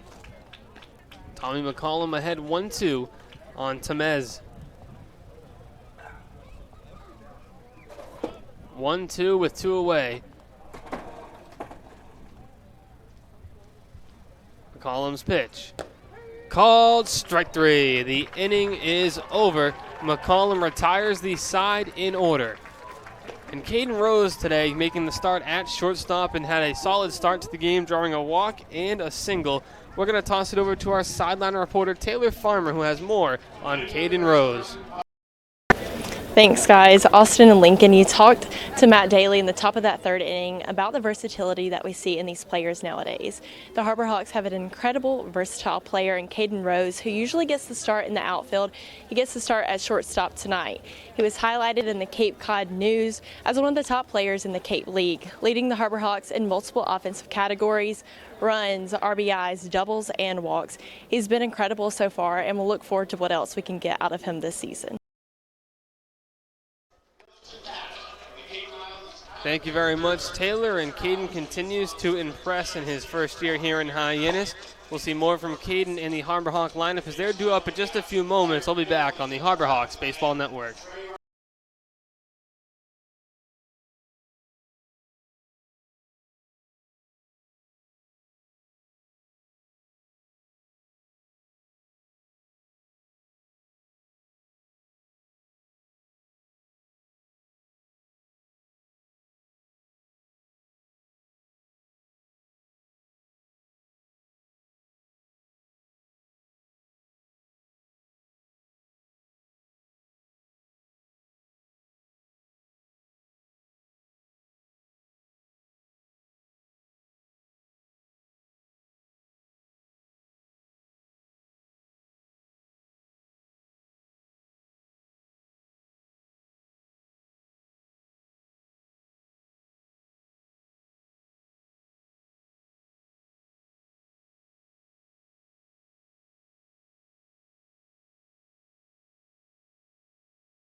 Back here for the bottom of the fifth from McKeon Park, and this is the point where I turn it over to Lincoln Revel, who's going to take over the play-by-play duties from here on out. Lincoln, it's all yours.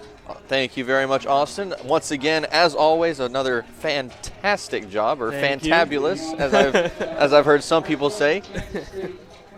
As you mentioned, I will be taking over the play-by-play duties for the rest of the night here tonight, once again from Judy Walton Scarafile Field at McKeon Park, as Dom Johnson is set to get us underway here in the bottom half of the fifth, as the Harbor Hawks trail 4-0 against the Chatham Anglers. And a new pitcher on the mound, that's going to be Jacob Waters coming in for the Anglers, coming from West Virginia University, along with Tulloch, a couple of teammates over at WVU, as the count at 0-1 to Johnson. The pitch comes in, breaking ball, finds his own. 0-2 now the count. And Lincoln, I just remembered that we don't have a game tomorrow. You're right, Tuesday yes. is the off day. Yeah. It's a different schedule this week. That's going to feel so weird. We've is. played for what has it been now? 2 straight Tuesdays or 3? It has, too. So this is the third Monday in a row we've had games. Yeah. So it would have been 3 Tuesdays. It's just going to be bizarre. Yeah, it is. It is. How are you going to spend your unusual off day? Probably working. Oh, great. The adult answer. Yep. As Johnson goes down, that is the first strikeout for Waters. As Johnson goes down looking, and that's going to bring up Mariano Ricciardi now. Ricciardi at 0-for-1. He's hitless against the Anglers as he went 0-for-2 whenever we played at Veterans Field, and he's 0-for-1 now with a fly out over to left in his first at-bat back in the third. Now the players are going to get a lot of rest tomorrow. You know, they had a couple days off this week, Thursday off, Friday in Wareham we played, and then we had Saturday off, I believe it was, with the rain out. A couple days off, but now they're going to rest tomorrow. What are you going to do on your off day? Rest along with the team? Actually, no. We're going to be. I'm going to be going with my sister. We're going to be taking a little travel over to Rhode Island. Okay. And we're going to be going to, what is it? Moonrise Kingdom Beach? I'm not is that sure. it? Moonlight Kingdom or Moonrise? I can't say I've been there. Yeah, it's some great movie. It's some movie that she really likes, and there's a cool beach there that's like. Apparently it has a big deal in the movie, so she wants to go there. So we're going to take a little trip down there and go check it out. Should be a fun one. Yeah, definitely. Not as fun as working, though. But oh, yeah, it's a blast. Head back up the middle. That's going to be picked up by Waters himself. Throw to first is in time. Out number 2 as Ricciardi goes down with that 1-3 put out. That's going to bring Clark Elliott, the newbie, as some would say, to the plate. Elliott with 2 appearances so far, 0-for-2 with a ground out and a strikeout. hit on over to second back in the first, and he went down looking back in the third. Good job by Waters right out of the bullpen, retiring the first two he faces. As this one bounced over towards short. Throw on the run from Rivera is in time with the stretch from Benefield, and that will end the fifth. A very quick inning there for Waters as the Harbor Hawks go in order. We head to the sixth. Harbor Hawks chasing 4 on the Harbor Hawks Baseball Network.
Back here, top of the sixth coming up. The Anglers leading the Harbor Hawks 4-0 here in the sixth from Judy Walden Scarifield Field at McKeon Park.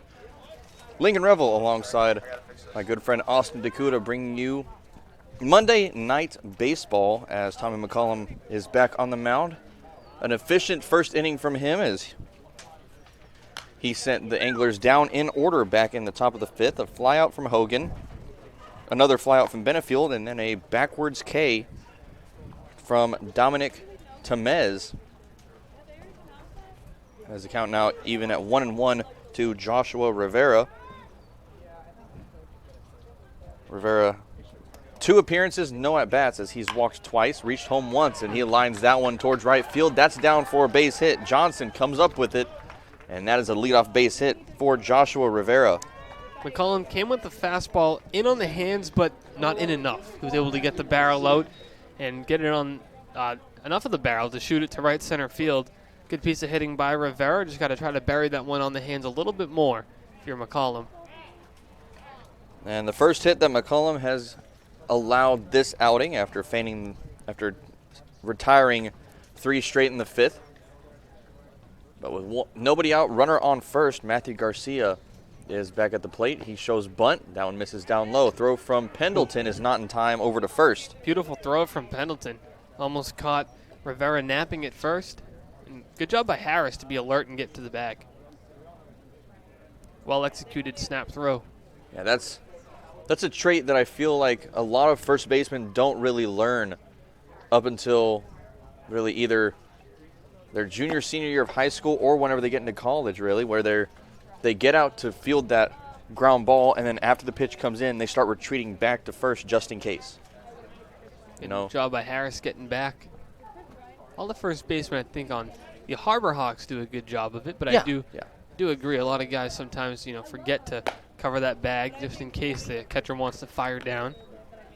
You never want to have your catcher waiting or have a chance where you could pick the guy up and not be there. Yeah, it was something that I learned probably I think I learned it my senior year of high school, actually, where all of a sudden I learned that coming towards first base proved to be a lot more effective on those throwdowns. You play first base? I did a little bit. I was mainly outfield, but I had some experience out at first base, and so every once in a while I'd get a shot out there. There you go. 2 balls and 2 strikes the count. Nobody out to Matthew Garcia. Pitch comes in. Swing and a miss. That is strike 3. That's strikeout number 2 on the night for Tommy McCullum, and there's 1 away here in the 6th. Great pitch by McCollum. He's been effective out of the bullpen so far, and that's an important out number 1. You don't want to have first 2 guys get on safely, so getting that out number 1 is huge here as you try to hold the deficit where it is. You don't want it to grow any further. Now with 1 away, Rivera still remaining on first. He has a good lead over there.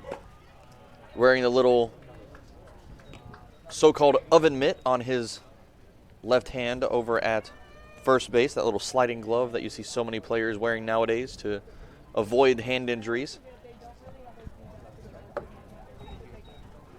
1 ball and no strikes. Pitch coming in from McCullum. Misses outside at 90 miles an hour. Brings the count even. Now at 1-1. I believe that's actually 2-0 now, actually.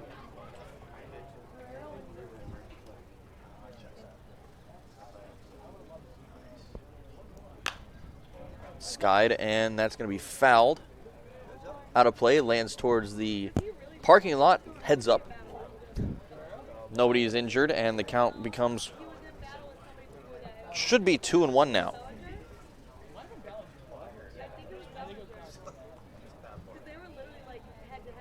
Home plate umpire J.C. Fernandez gives the signal that ball is in play. And McCullum steps off the rubber. We're going to take a couple seconds here so everybody can recover. McCullum from the stretch. Here's the 1-2. He checked his swing, did he? No, and he did, says third base umpire. That's Rick Emerson. Out there actually between second and third now, but he's the man responsible for second and third base. Really third base mostly. It's a tough pitch there, and hard to tell if he goes around, especially where Emerson's not down the third base line. See if McCollum can do something here. That one's fouled off. Ooh. Hit the finger of Pendleton. That's really shaking him up there. Pendleton's taking a couple of hits tonight. He got nailed in a play at home back during the second, that little 3-run inning that the Anglers had, and then now he's taking one off his phalange as he had to shake his hand off, take a little bit of time to stretch it out, get it all back, get feeling back in it, so to say. Looks all right. Hope he stays that way. Count at 2 balls and 2 strikes, 1 away, runner on first. McCullum comes home, runner goes, swing and a miss, strike 3. The throw down is in time. A strikeout throw out from the Harbor Hawks to end the top of the 6th. And we head to the bottom. Harbor Hawks trailing 4-0 on the Harbor Hawks Baseball Network.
Back here, bottom half of the 6th, coming up on the Harbor Hawks Baseball Network. Lincoln Revel alongside Austin Akuta coming to you from Judy Walden Scarifile Field at McKeon Park.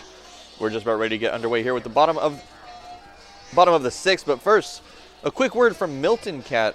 For sales and rentals of Caterpillar machinery, generators, and marine engines, visit miltoncat.com, your area cat dealer. Milton Cat, the Cape and Islands Caterpillar dealer, is proud to be a sponsor of today's game. Man, I got it right in Wareham, but tonight I just can't get it. It's all right. Oh, man. You got it. I had it once, so I guess that's a good way to, I don't know. I probably won't get it right again, so it's a good way to end the year. First pitch coming in now, that's Caden Rose. taking a strong hack at that first pitch. He can't come up with it. Count now at 0-1. You know, now, Austin, as you know, I'm not from up here, but I came up here about a month ago now, probably a month and a week, probably 5 weeks ago. Just had pierogies for the first time last night. Very, very good dish, I have to say. I've never had one. Really? I've never had that, no. Oh, wow. Yeah, apparently pierogies are like a delicacy up here in the Northeast, or so I'm told, at least. But I have to say, very, very good, very delicious little dish. My tongue's still a little burnt. I had one that was a little too fresh. But very, very good. The 1-2. Called strike 3. Rose goes down. So we'll start this bottom half of the 6th. He goes down with a backwards K, and that's going to bring Zane Harris to the plate. A tough pitch by Rose. He had gotten on base the first 2 times. Unfortunately, he won't be getting on base the 3rd time yet. Good pitch, though, from Waters, who's been effective out of the bullpen. Retired the first 4 batters he's faced. Now Zane Harris at the plate as he takes a big hack there. He comes up empty. 0-1 now the count, 1 away. Harris 0 for 1 on the night as he hit into a fielder's choice in the first, so he reached base once. And he's actually reached base twice as he walked in the next at-bat. Part of that little action back in the 4th where the Harbor Hawks loaded the bases with nobody out, and then the next 3 ended up striking out. So what started out as an eventful 4th inning turned very uneventful not long after. Count at 0-2, misses high. Count now 1 ball and 2 strikes with 1 away.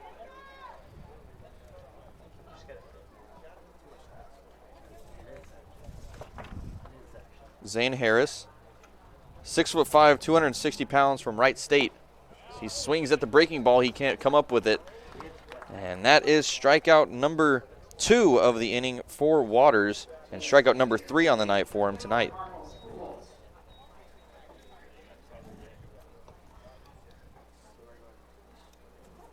Harris that was a good swing there from Harris, but that breaking ball just proved to be a little too much for him, as that had a lot of movement there from Waters. Yeah, tough pitch to hit. Waters has a little bit of confusion there. Pujols hasn't fully settled in, but Waters has a good pitch mix, breaking ball, fastball, and that changeup it looks like as well. First pitch to Pujols at 96 miles an hour from Waters. Misses a bit low and inside. Brings the count to 1-0.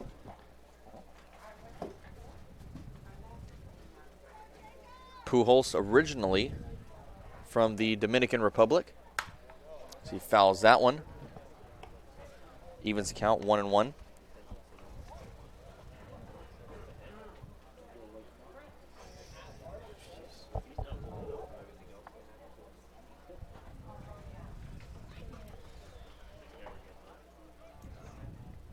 Here's the 1-1 from Waters, up high for ball 2. 98 miles per hour on the fastball. He's got a real effective fastball, but couldn't locate it.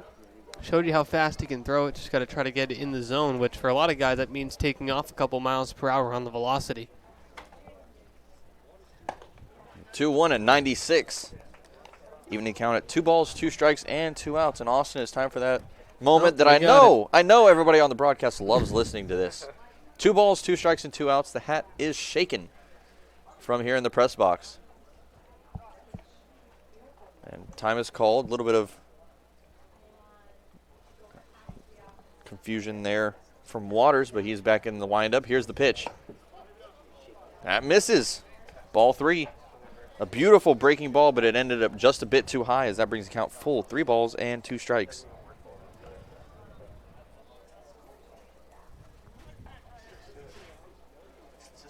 And here's the payoff. It's lined towards the Harbor Hawk bullpen and fouled. That hits off the very edge of the netting, as we'll go back with the 3-2.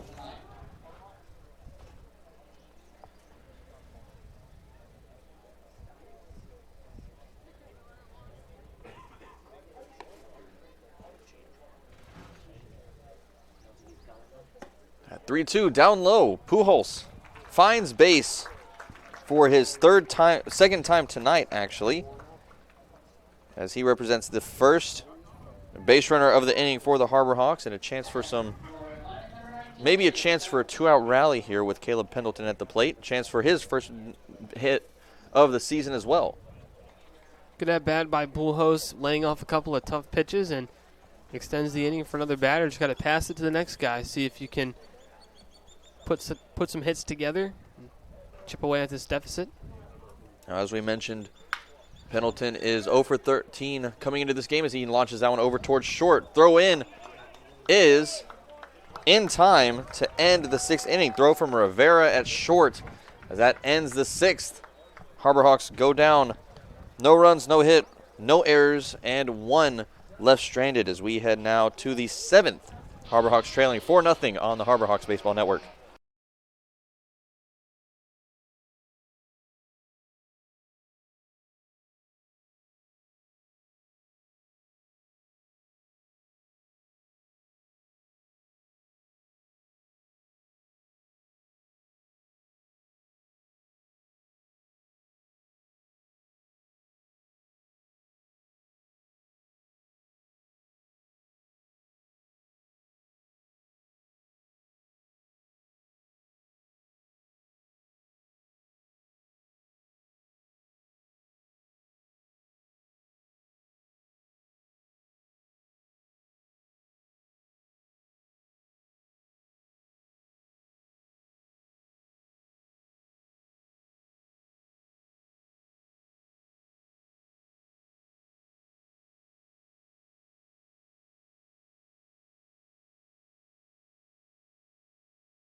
A new arm on the mound for the Harbor Hawks here as number 22, Evan Webster, digs in to the rubber for his first inning of action from Louisville. As he's ready to go, he'll face Caden Trenkle to start us off as that first pitch misses up high for ball 1. Hearing some shouts of encouragement from the Anglers crowd as Trenkle is in the left-handed box. The 1-0 is fouled down the third base line. A little bit of inside-out hitting there from Trenkle brings the count even at 1-1. Eerily similar ball game to last time the Anglers and Harbor Hawks met. Harbor Hawks lost that one 4-0, just getting 1 hit. Tonight they're trailing 4-0 with just 2 hits. The hits twice as well. I'd say twice as good for the Harbor Hawks here tonight. Pitch from Webster. Misses on the outside. That 1-2. Evens the count now 2 balls and 2 strikes.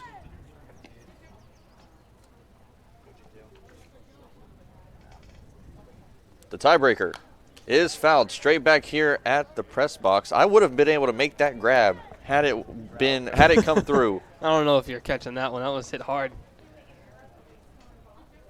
Oh, no. You underestimate my power. No, but that ball was lined.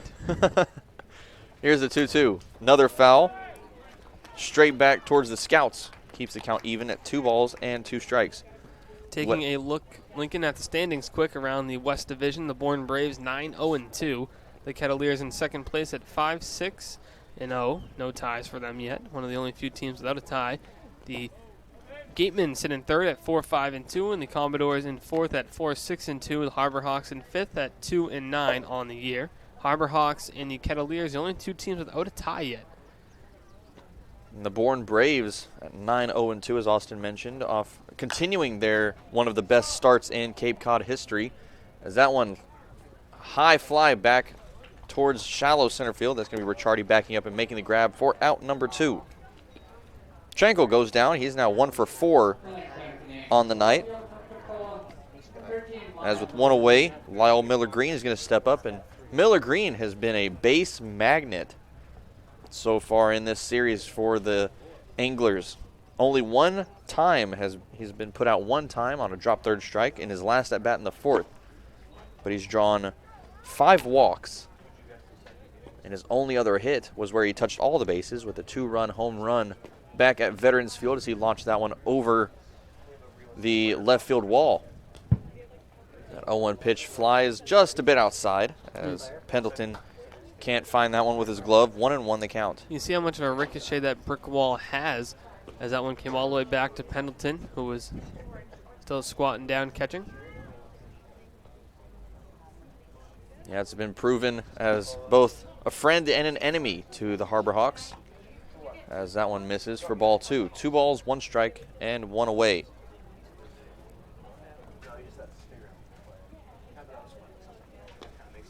Miller Green playing for the Anglers this season. Now, last summer during the whole COVID shutdown, I actually saw Miller Green in the Texas Collegiate League as a member of the Amarillo Sod Squad. Is it the Sod Poodles, or is that? It is, yes. Well, it's sort of. So the way that agreement went through is that the TCL actually expanded and added 5 minor league franchises into the mix. And so it was San Antonio, 2 teams from Amarillo, Tulsa, and Frisco. Oh, okay. And they were able to come up with little college teams of their own. And so Amarillo actually put 2 teams together, the Sod Dogs and the Sod Squad. And their actual minor league team is the Amarillo Sod Poodles, which is another name for a prairie dog, actually. Yeah, Miller Green actually also was turning heads back when he was at Amarillo. Was able to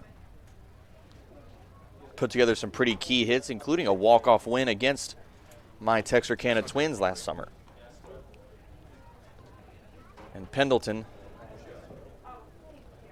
injured on the play. He's been a magnet kind of himself tonight, as he's been hit a few times, and we're going to take a little bit of a break as he seems to be a bit distraught. We'll be back on the Harbor Hawk Baseball Network.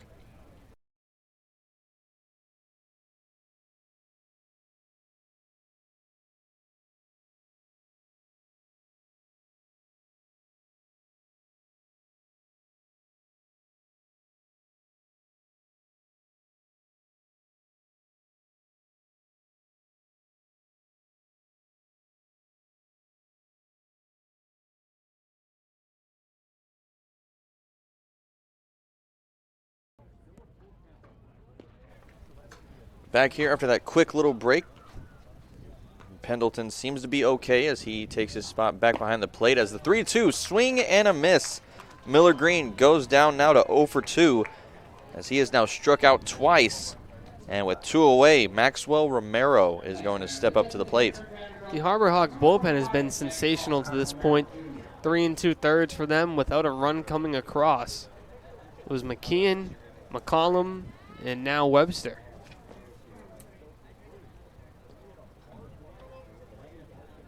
And now with 2 away, Romero digs into that left-handed box as the first pitch comes in from Webster. He fans that one, coming in at 90 miles an hour. That brings the count to 0-1.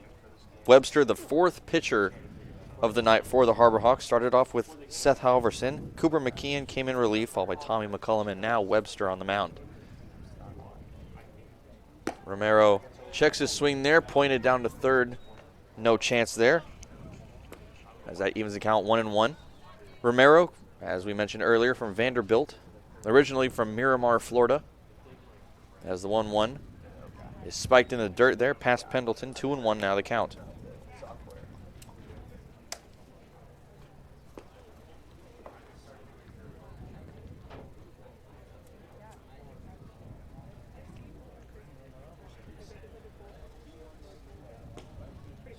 A 2-1 chopped, and that is fouled down the first base line, picked out of the air by Harris in foul territory.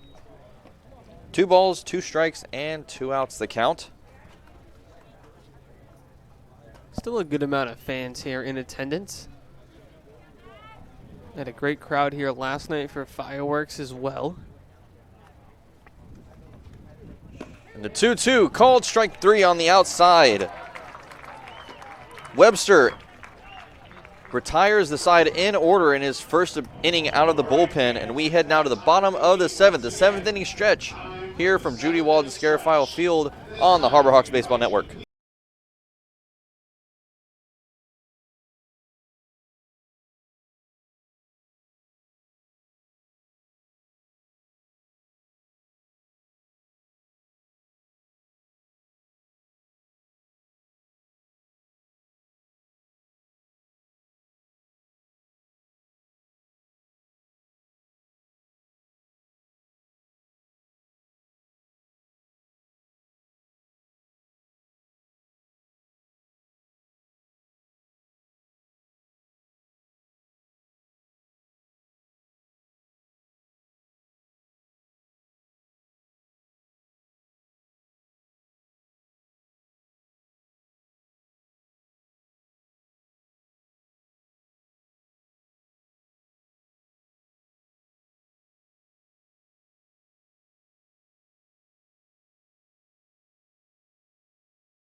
Back here, bottom of the 7th inning, the chicken dance concludes as we are ready to go here.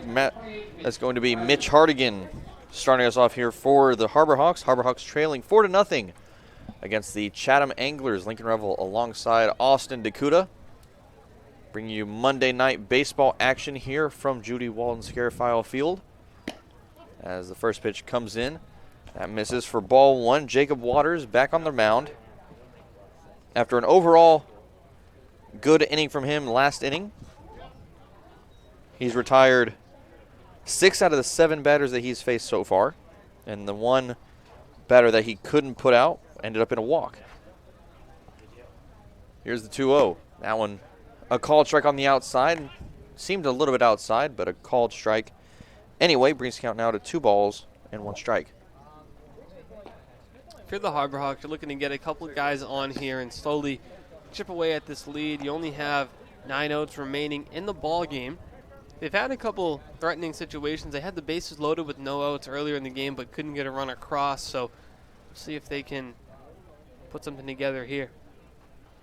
Yeah, it seems in the 7th, that's when the rallies have started for the Harbor Hawks in the past, as this one flew down the third base line, and it falls foul. 3 balls and 2 strikes. Now the count to Mitch Hardigan. Hardigan 0 for 2. He's fanned twice.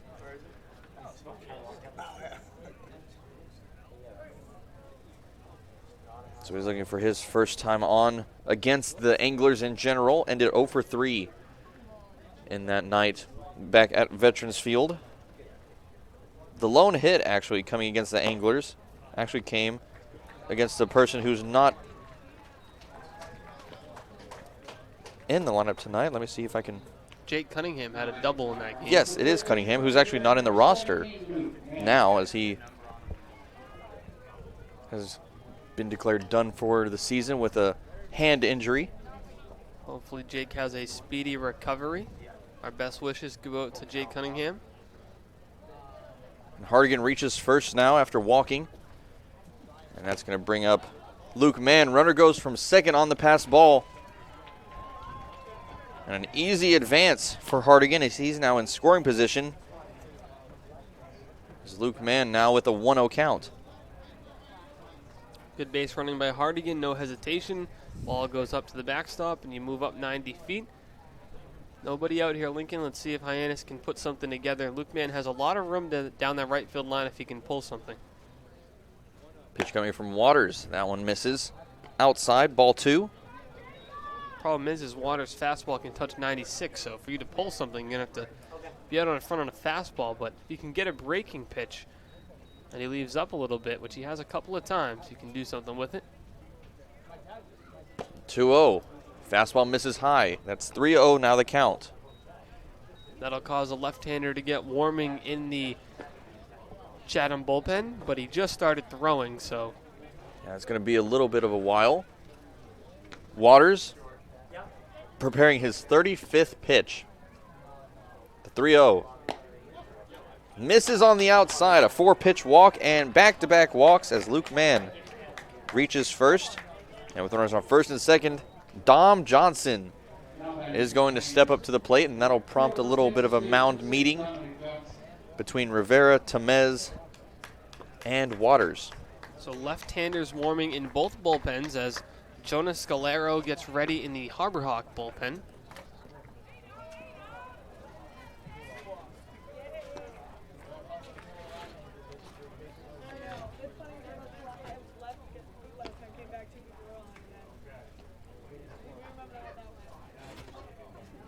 Waters standing at 6'4", 230 pounds, as we mentioned, from West Virginia, the Mountaineers. Finished his season with the Mountaineers with a 3.33 ERA. In 27 innings pitched, he allowed 15 hits, 10 earned runs, and he walked 32 as opposed to 53 strikeouts. Yeah, the 32 walks in 27 innings are a lot, Lincoln, and we're seeing the walks start to add up here as he's got 2 walks in this inning. Some guys have trouble working the multi-inning role, which they're asking him to do. He was great the first 2. A little bit of trouble here. He could get out of it with 1 or 2 pitches, though. Yeah, all those walks. They did lead to a low opponent batting average, though. His batting average against was only 165. So although he did keep the number of hits down low, the number of base runners, as we've seen, has not been low. As like you said, 32 walks in just 27 innings. For Dom Johnson, 2-1 the count. He's missed a couple times. You're looking for a pitch in a specific spot, and if you don't get it, you don't mind laying off. And the 2-1 fouled off as that one comes down the heart of the plate. 2 balls and 2 strikes to count. Still nobody out. That's a spot you're going to look for. Yeah. down the middle, but unfortunately it was 96, so it's tough to catch up on, even when you throw it down the middle. Yeah, a lot of pitchers that we've seen.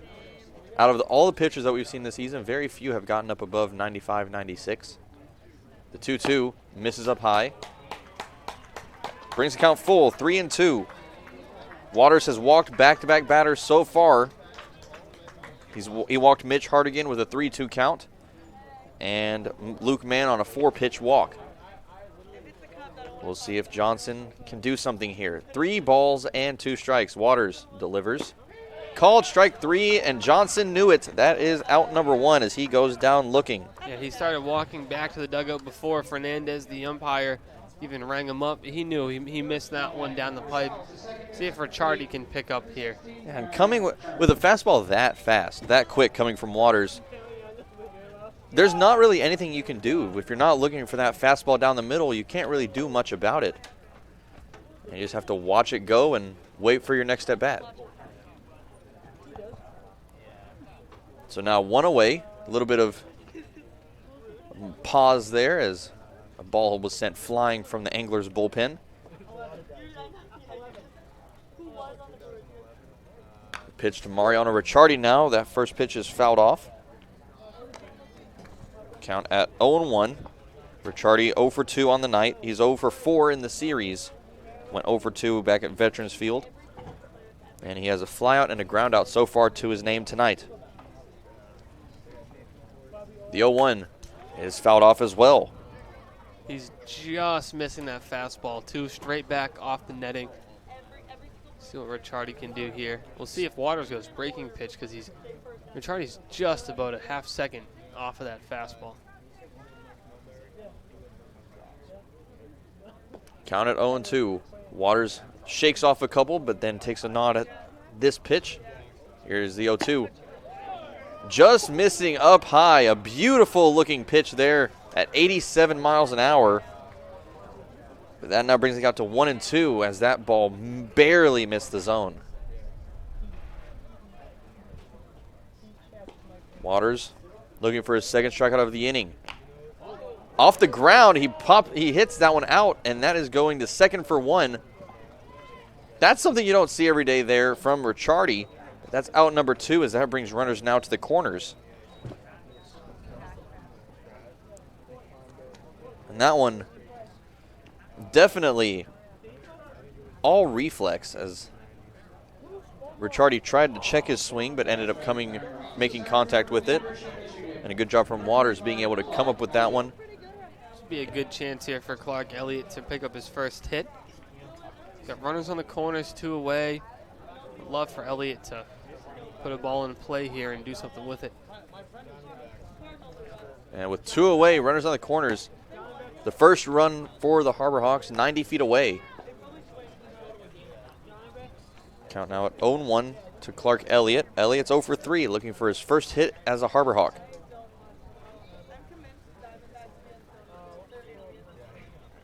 Waters with the 0-1. That one misses. Another breaking ball at 87 miles an hour. Misses just a bit too far inside. Count now even at 1 apiece.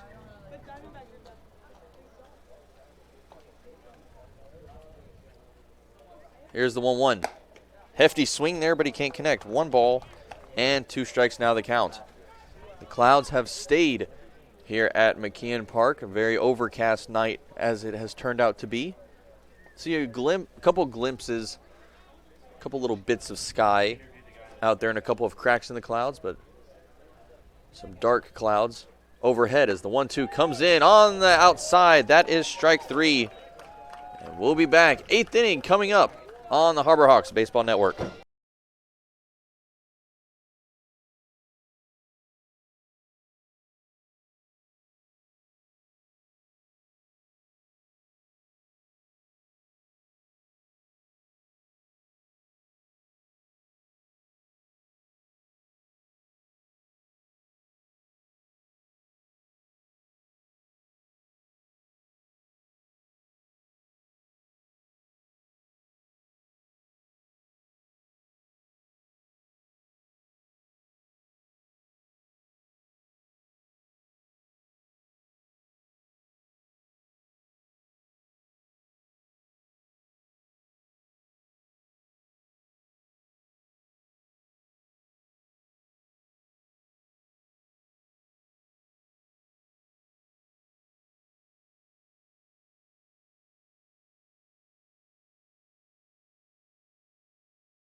Back here, 8th inning of action coming up on the Harbor Hawks Baseball Network. But first, before we get started here, we're actually going to take a look at around the league, some scores for you as the Falmouth Commodores and the YD Red Sox are battling.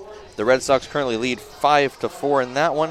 Chatham and Hyannis at 4-0. They haven't updated that one yet as it shows 0-0. Cotuit currently leading the Bourne Braves by a score of 2-0 as the Bourne Braves are looking at possibly their first loss of the season. The Harwich Mariners currently leading the Wareham Gatemen 4-0, and the Brewster Whitecaps and the Orleans Firebirds are currently notched at no runs apiece. And the Bourne Braves, definitely the headline of tonight so far, is you don't see them being behind very often, if ever this season. I think they've been behind once or twice, but yeah, they're not going to go undefeated, so at some point they're bound to lose a game. Yeah, it was just a matter of who that first loss would be 2. And don't count them out quite yet. They No, still could come no, back. yeah, They're definitely not, yeah. A team who can score late in ball games as well. Yeah. And now for all Harbor Hawk fans, I'm sure, the last team that we would want the Braves to lose to would be the Cotuit Kettleers, which as of now the Kettleers are up 2-0 in that game. Now for the top of the 8th inning, Matthew Hogan is going to start us off as this first pitch coming in from Jonas Scalaro is a called strike. 0-1 now the count. Yes. Scalaro now coming in to pitch for the Harbor Hawks. Scalaro is actually cousins with Ryan Romano on the Harbor Hawks. Not first cousins, but cousins. You know, I found out actually a couple weeks ago. I don't know if this technically counts as. I think it counts as cousins. Actually, you know, actor Dennis Quaid. I do not. I don't watch a ton of movies or Oh TV. no! Well then, this is going to be a lot less of a big deal. But I found out a couple weeks ago, Dennis Quaid actually came to my hometown, visited my hometown church, because his mom is buried there. Turns out we're like distant cousins in a way. So his grandmother actually used to live next door to my grandparents. Oh. So I don't know who he is, but I'm sure. I'm trying to think I'm of. sure some of the listeners do. Let's see. Have you ever seen The Rookie? I have not. Oh, good grief. Okay. I don't watch a lot of movies. Yeah. Let's see. Why is it that now, when it matters, I can't remember any movies he's been in? He's been in one movie. No, he's been in a lot. I've seen him in a kidding. lot, but I can't remember which ones. And now I'm really mad at myself. Let me know. Yeah. Maybe I'll recognize him. I know. I can't remember. I can't say that I know him. Oh, he's in oh well, no, you're not from Texas. Have you ever seen I don't know if you've seen any of the Alamo movies? Nope. Well, I can't be mad at you for that. No. Payoff coming in. Oh, That's the Parent flied Trap. over towards left field, and that's going to be Hardigan. Settling under it for out number 1. Did you say you recognized him from the Parent Trap? Yeah. Oh, cool. Wait, think. he's in the new one, isn't he? The newer one, at least. You know? I have no idea, but I thought that's what it said. I Googled him, and it came up Parent Trap, and he looks. Yeah, I recognize him from that. Okay. Yeah, he's my cousin. Okay. Well, My distant cousin. There you go.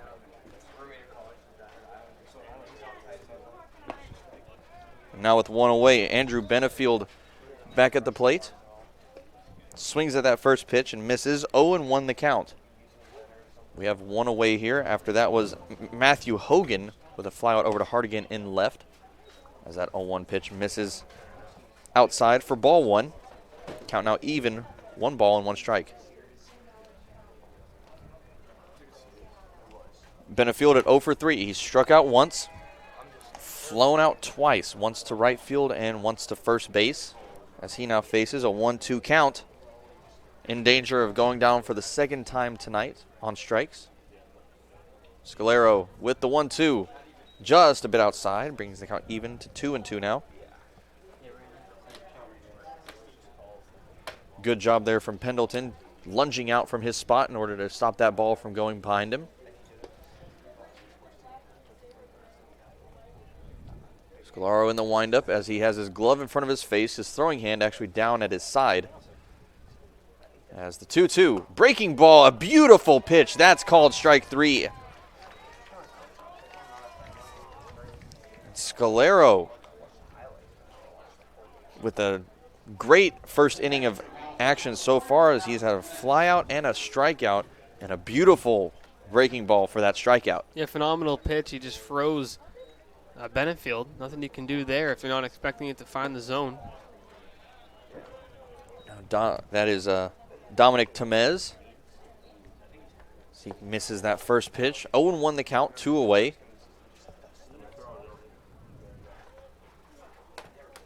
The Harbor Hawks actually, since the third inning, the second and third innings, as you know, the runs came across for the Anglers. Since then, the 4th, 5th, 6th, and 7th innings have all been 3 up, 3 down.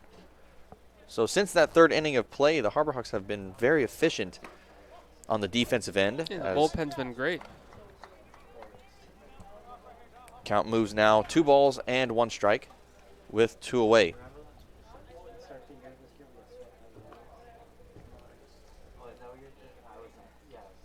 Scalero looking to get out of this inning unscathed as that 2-1 pitch. Tries to find the breaking ball coming in at 79 miles an hour, but he can't find the zone. 3-1 the count, 2 away. On deck, Joshua Rivera, who's reached base all 3 times today as that 3-1 pitch. Finds the zone, full count, 3 balls, 2 strikes, and 2 away. The Harbor Hawks looking to go back to the bats here. They have 2 chances left in the 8th and 9th innings. Those will be back here later on the Harbor Hawks Baseball Network. As this 3-2 pitch lofted, that's a high, deep fly over towards left field. And at the warning track, Hardigan makes the grab as that ends the top of the 8th. And the Anglers go down 1-2-3 once again. 3 up, 3 down as we head to the bottom of the 8th. Chasing 4 on the Harbor Hawks Baseball Network.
Bottom half of the 8th coming up as we're just about ready to get underway here. But before we do, one last little read here from Hawk Talk, our post-game show. Did you miss some of the Harbor Hawk action from tonight's game?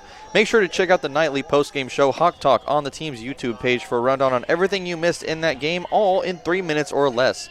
Go to youtube.com, search Hyannis Harbor Hawks, and catch up on everything Harbor Hawk. And tonight's post-game Harbor Hawk Talk, well, actually, I think it'll be me hosting if I'm correct. It will. So it won't be as well put together as the other nights whenever Austin is on the mic. But you're too nice. But no. That's every night's a different night. The last night was freezing. We made that a quick one. Yeah, it was. Yeah, very quick. I was shivering. That's something that's something that Austin doesn't say much. I don't get cold often, but when I can see my own breath in July, then something's wrong. How do you think I feel? Yeah. That pitch coming in, this one to Caden Rose. Rose has reached base twice, a walk and a single back in the 4th. He's also struck out once. He went down looking in his last at bat in the 6th. He now faces an 0-1 count. And it looks like we have a new pitcher coming in for the Anglers now. That looks to be Adam Scoggins now on the mound. Said hello to Caden Rose with a fastball up near the chin. Good job there from Rose. You need one thing about this league, you need to have some fast instincts. Or not instincts, but reflexes. Comes at you quick. Yeah, it does. Now 2 balls and 1 strike to count. Rose got his first hit against the Anglers back in the 4th. He ended 0 for 4 That first time at Veterans Field as the 2-1 misses high at 90 miles an hour, brings the count to 3-1 now. Good take by Rose, and if you're the Harbor Hawks, you need to put something together. We've talked about it, but this is where you start. Your 2, 3, 4 hitters due up, and it starts with Caden Rose trying to get on base. He does a great job at working the counts. And Rose draws a walk as he finds base for the 3rd time tonight. Fans starting to empty out a bit here at McKeon. Wow, tonight's attendance just came in. Apparently, 3,327 in attendance tonight. Now, I guess they count, I guess they also count that it's like as fans come in and then fans start to dismiss, they don't, look at the total attendance at one time, I guess? I don't know. That's a lot of people.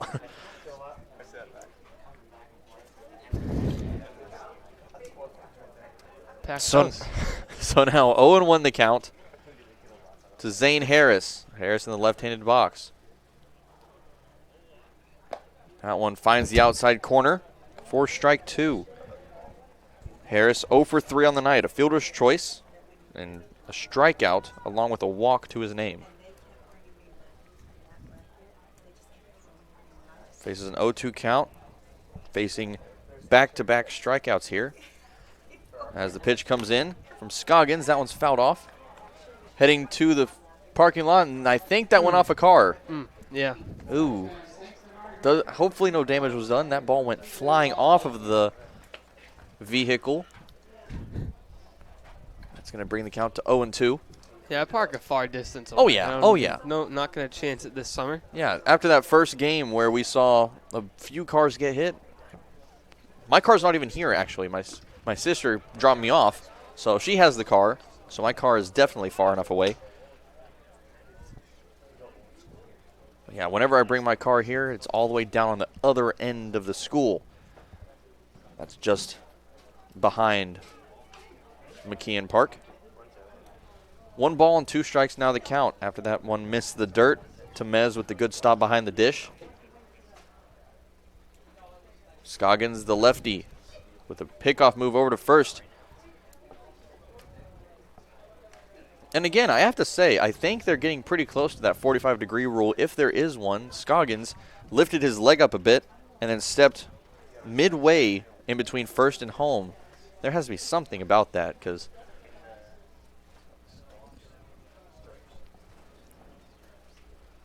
the 1-2 outside brings the count even. 2 balls and 2 strike, a runner on first. Caden Rose currently on first after drawing a walk to start the inning. Harbor Hawks in need of 4 runs within the next 2 at-bats. Their final 2 at-bats here in the 8th and 9th coming up.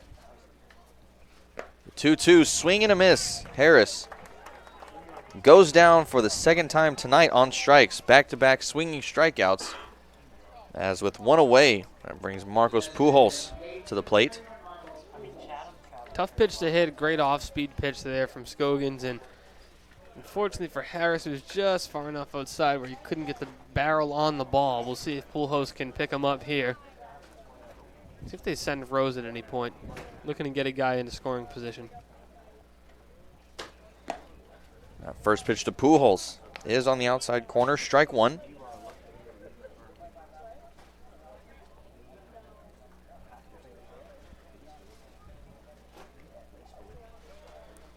Scoggins in from Oral Roberts. Oral Roberts, as we know, made a name for themselves in this past year's March Madness tournament. That was a fun run. It was Watched very most fun. of that. I That was didn't. good.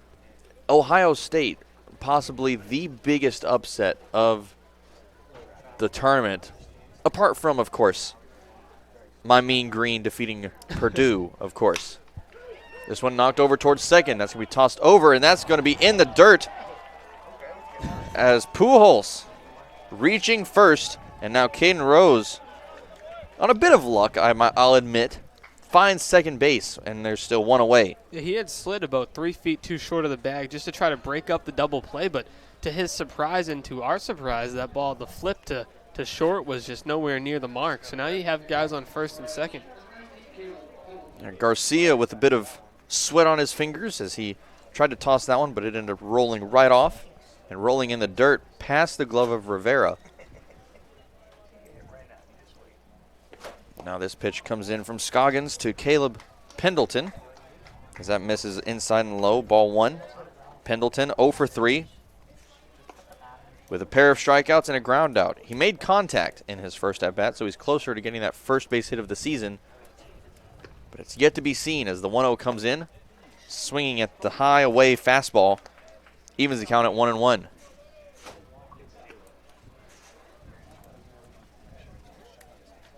A big at-bat here and a lot of things to look at. Pendleton, of course, looking for his first hit. Runners on first and second. A base hit here could score a run and break that goose egg as that ends up hitting Pendleton. Find a way to get on base as Pendleton reaches after being hit by a pitch. Caleb Pendleton deserves a nice day off tomorrow. He's earned it tonight. Hit by a pitch. He's taken about 4 foul balls off of his body, and he's a heck of a player. And that brings up the bases loaded again, Lincoln, for the second time in the ballgame. Unfortunately, the Harbor Hawks didn't capitalize earlier. A huge opportunity here. And Pendleton is definitely going to be covered in bruises, bruised and battered tomorrow. As that first pitch coming in to Mitch Hardigan finds the heart of the zone. Brings the count now to 0-1, 1 away. Chance for the Hawks to really do some damage here with the bases loaded. Yeah, tying run at the plate. A hefty swing there from Hardigan, but he can't connect. 0-2. Of course, a strikeout here will be very disappointing to the Harbor Hawks as their chances of getting anything across diminish quite a bit. Here's the 0-2. Swing and a miss, strike 3. Hardigan goes down for the 3rd time tonight, as that's the 2nd strikeout of the inning for the Anglers and the 2nd out of the inning as well, with Luke Mann stepping to the plate.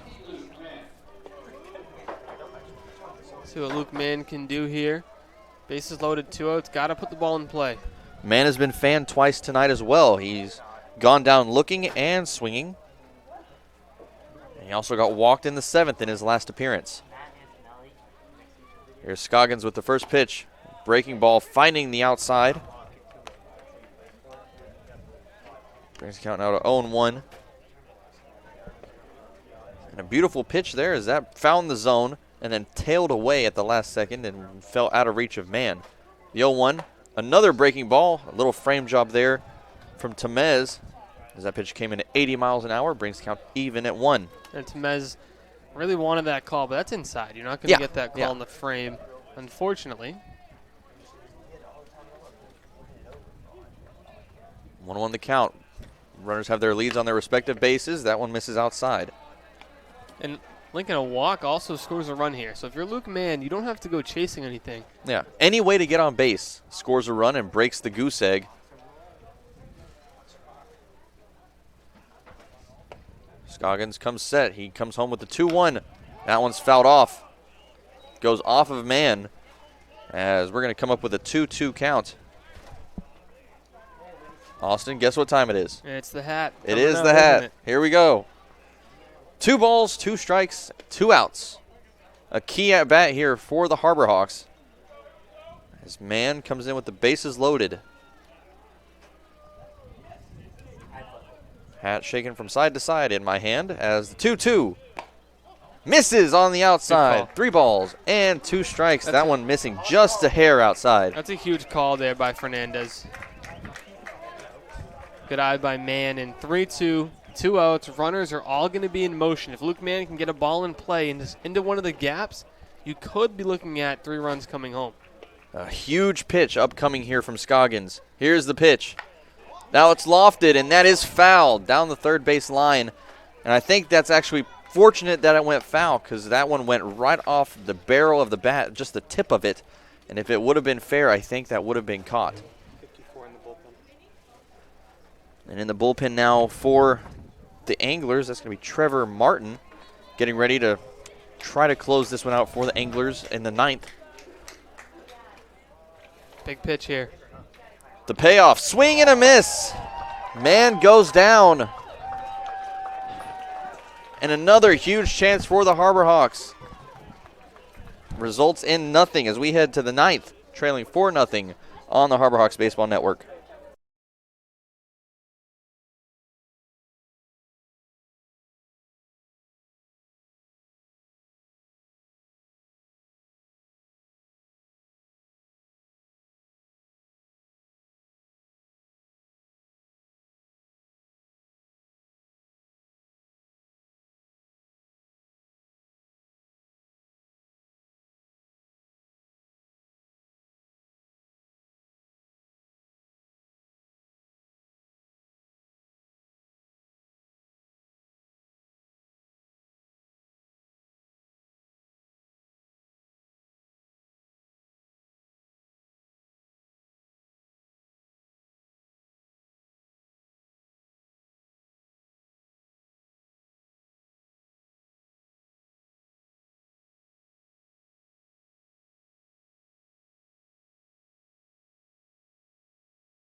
Last inning of play coming up here from Judy Walden Scarafile Field. Lincoln Revel alongside Austin Dakuta here for this last inning of action as the Anglers come up for their turn at the plate here in the 9th.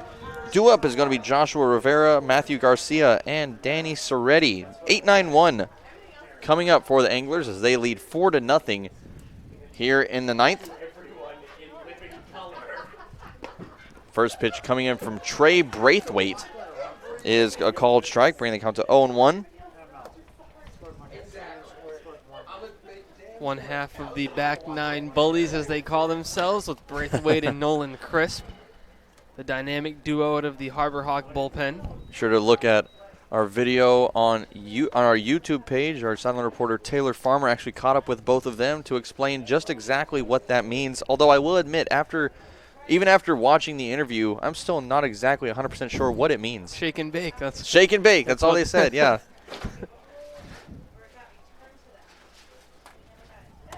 Here's the 0-2. Straight up in the air. That's going to be Pendleton coming back, and he can't do anything with it. Heads up. Brings the count now to 0-2. Lots of heads up coming from the crowd here for that foul ball.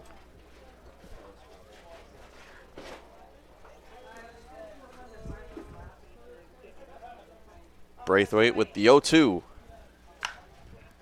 That one's lofted over towards right. That's going to be Johnson. Ranging over a bit to his left and making the grab. Out number 1 as Rivera goes down with that F9. Rivera's night now has gone to 1 for 2. He's walked twice, had a single, and now a fly out as Matthew Garcia, who is 1 for 3, has his turn at the plate now. He started off with a single, but since then, back-to-back strikeouts in the 2nd and 6th innings.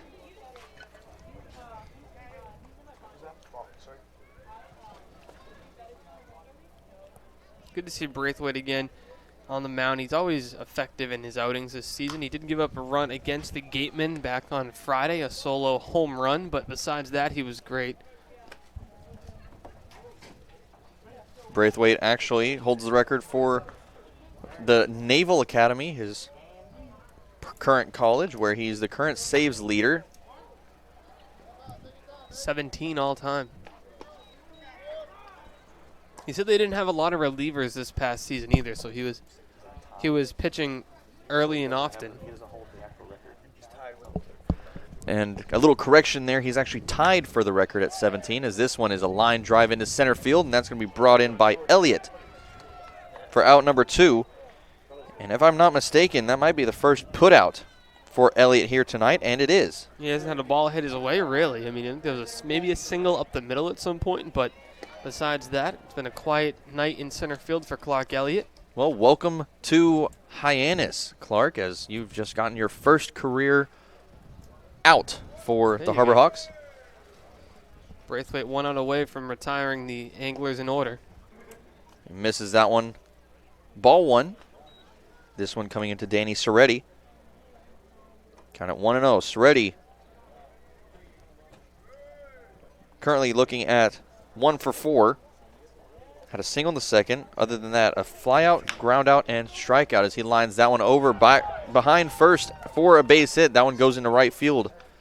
And a 2-out single for Soretti keeps the inning going for the Anglers. As now Caden Trenkle is going to step to the plate. Yeah, he just hit it where the defense wasn't. Tough play to make. Even if Zane Harris gloves that ball, it doesn't really matter because there's nobody going to get to the bag in time to cover first there. Yeah, perfectly placed ground ball there for Soretti as he finds base for the second time tonight. Trenkle has also reached. He got a double in the second. Since then, other than that, has had a ground out, a fly out, and a strikeout as well. A drop third strike back in the fourth. Trenkle, as I mentioned earlier in the broadcast, from Hillsboro, Texas.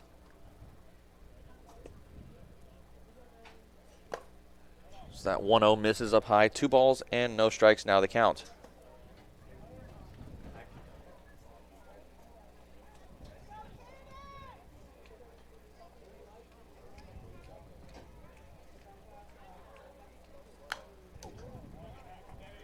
That one's fouled back. 2-1.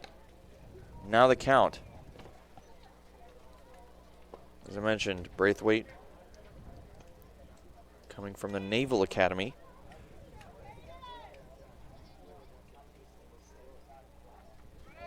As the runner goes, swing and a miss. The throw down to second is not in time. The dig from Rose just short of the tag. Yeah, the throw just short and just too far in front of the bag to the left or to the right. Caden's right, our left, where you couldn't get the tag slapped on him. If the throw was low and it was to the other side of the bag, you probably could get him.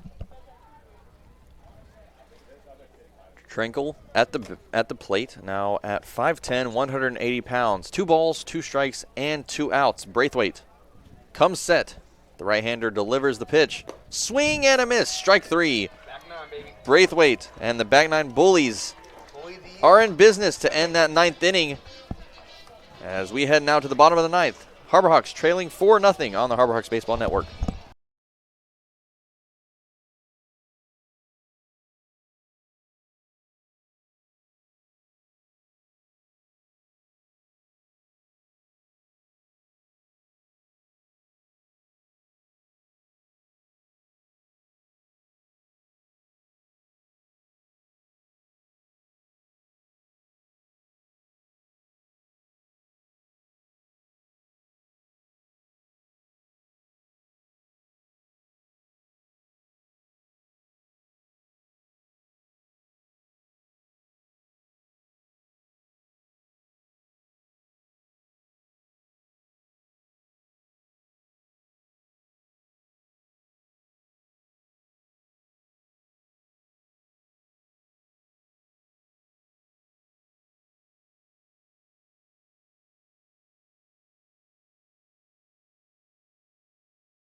A new face up on the rubber for the Anglers here in the bottom of the ninth. That's Trevor Martin coming from Oklahoma State.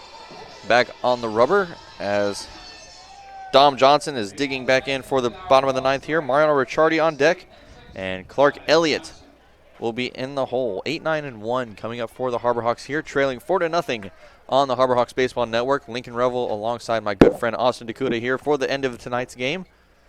As the first pitch comes in, Johnson shows bunt, pulls back, but it's a called strike anyway, bringing the count to 0-1. Johnson, rough night at the plate, 0 for 3 with a pair of strikeouts, also a flyout to his name. Harbor Hawks have put together a couple of rallies, just haven't been able to bring home any runs. And they're not getting, out hit by that much. It's 4 runs, 5 hits, and 1 error for the Anglers, and no runs, 2 hits for the Harbor Hawks. It's only 5-2 in the hits category. It's the walks early on, and Lincoln, you can't say enough about the Harbor Hawks bullpen with 6 scoreless innings. They were just brilliant tonight. Yeah, you can say that again. They were definitely brilliant. Not only 1, or really 2 runners allowed on base since the 3rd inning. Yeah, and the thing is, too, is even if, say, Seth Halverson doesn't allow any runs, you still haven't scored as an offense yet. So you should be able to win some games by only allowing 4 runs. And on that note, Dom Johnson finds base for the first time tonight as he singles that one out into right field. And he's now 1 for 4 on the night with Mariano Ricciardi stepping up to the plate. Yeah, that was the second best hit Johnson's had this season besides the home run. That was a line drive opposite field, and he's at his best when he's hitting the opposite field. He does a great job of it, and he still has pop to that side as well. Johnson with only 5 hits on the season coming into tonight's game, now 6, as this one misses outside and low, ball 1. Ricciardi at second base. He's been second base all night for the Harbor Hawks tonight. Currently at 0 for 3, a flyout, a ground out, and a reach base on a fielder's choice as well. And Johnson had that triple. Lincoln, we mentioned, that's his 6th hit. He's had a homer this year. He had a triple in Falmouth for an RBI, a single now. I'm sure his bat will start to heat up a bit. The 1-0 pitch comes in. That misses outside from Martin. Count now at 2-0. And with the beginning of the lineup on deck, that's Clark Elliott. Possibly a chance for a rally here, down 4-0.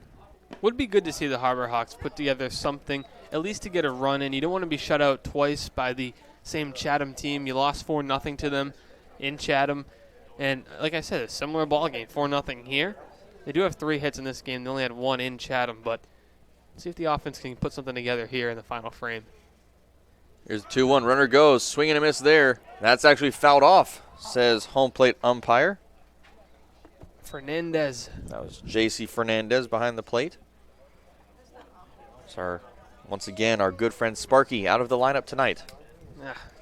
Very disappointing when I don't see that name, Sparky. Sparky Burns. Yep. We have had Sparky twice so far, once at night, and then we had him once at home, and we had him in Wareham as well. I'm just waiting for the day where he's the home plate umpire. Right. Place might go berserk. 2-2. Swing and a miss. Strike 3. Ricciardi goes down swinging. His first strikeout of the night, as Clark Elliott is now going to step up to the plate. Tough pitch to hit in on the hands, but a great location.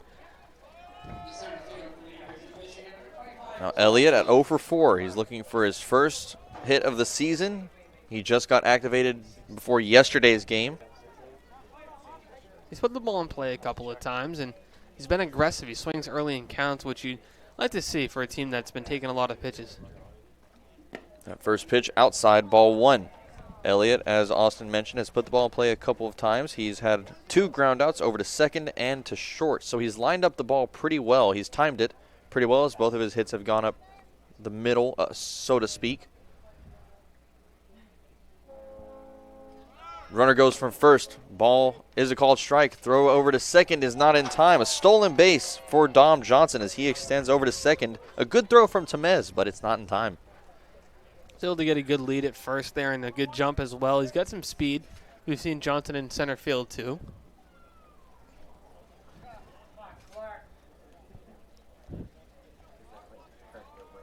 Count now 1-1 with one away. Little mix-up in the signs here.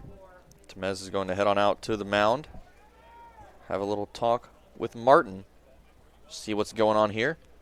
Wind's starting to pick up too as it's blowing out to right center. And that's something we haven't seen much in the past couple of games. Last night, a pretty still evening from McKeon Park. Tonight, just the same.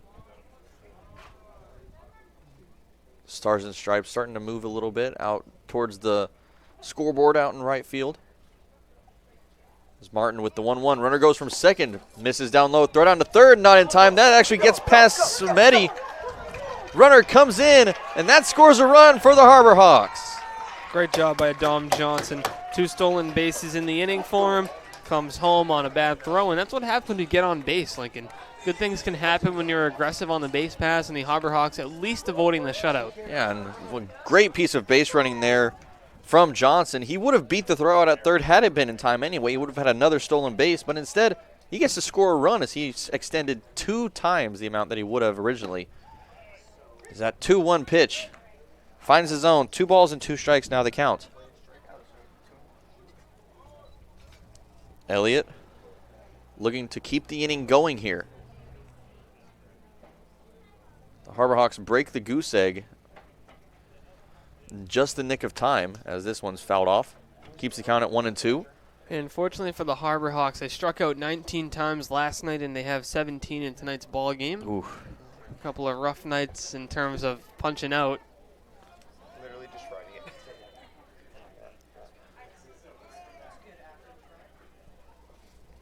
Elliott is responsible for 2 of the 17 strikeouts for the Harbor Hawks tonight as the 1-2 comes in, swing and a miss, make that 18 on the night for the Harbor Hawks.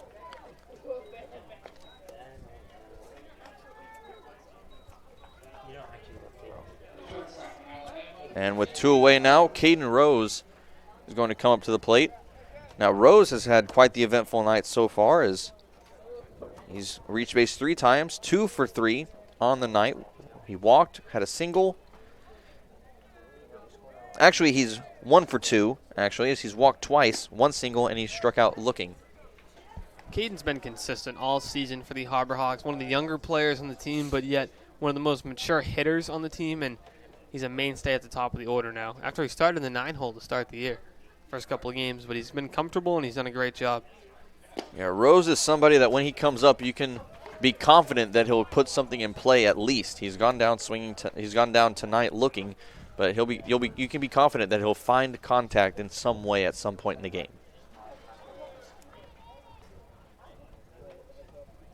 Count quickly at 0-2. Pitch comes in. Called strike 3. That will end the game as the Harbor Hawks find a run. But that one is not enough as the Anglers will take a 4-1 victory here on this Monday night. Yeah, tough game for the Harbor Hawks, but they did get a run in the end. See if they can pick it back up. An off day tomorrow to regroup and reset. Like Austin mentioned, we won't be back tomorrow night. It's our off day due to a game on Thursday. We'll be back on Wednesday night in Brewster, battling the Whitecaps on the road at their place for the first time this season. But until then, for our producer, Matt Noah, for our director of broadcast, Harrison Myers, our silent reporter, Taylor Farmer, and for my broadcast partner, Austin Dakuda, I'm Lincoln Rebel saying so long from McKeon Park. We'll see you next time.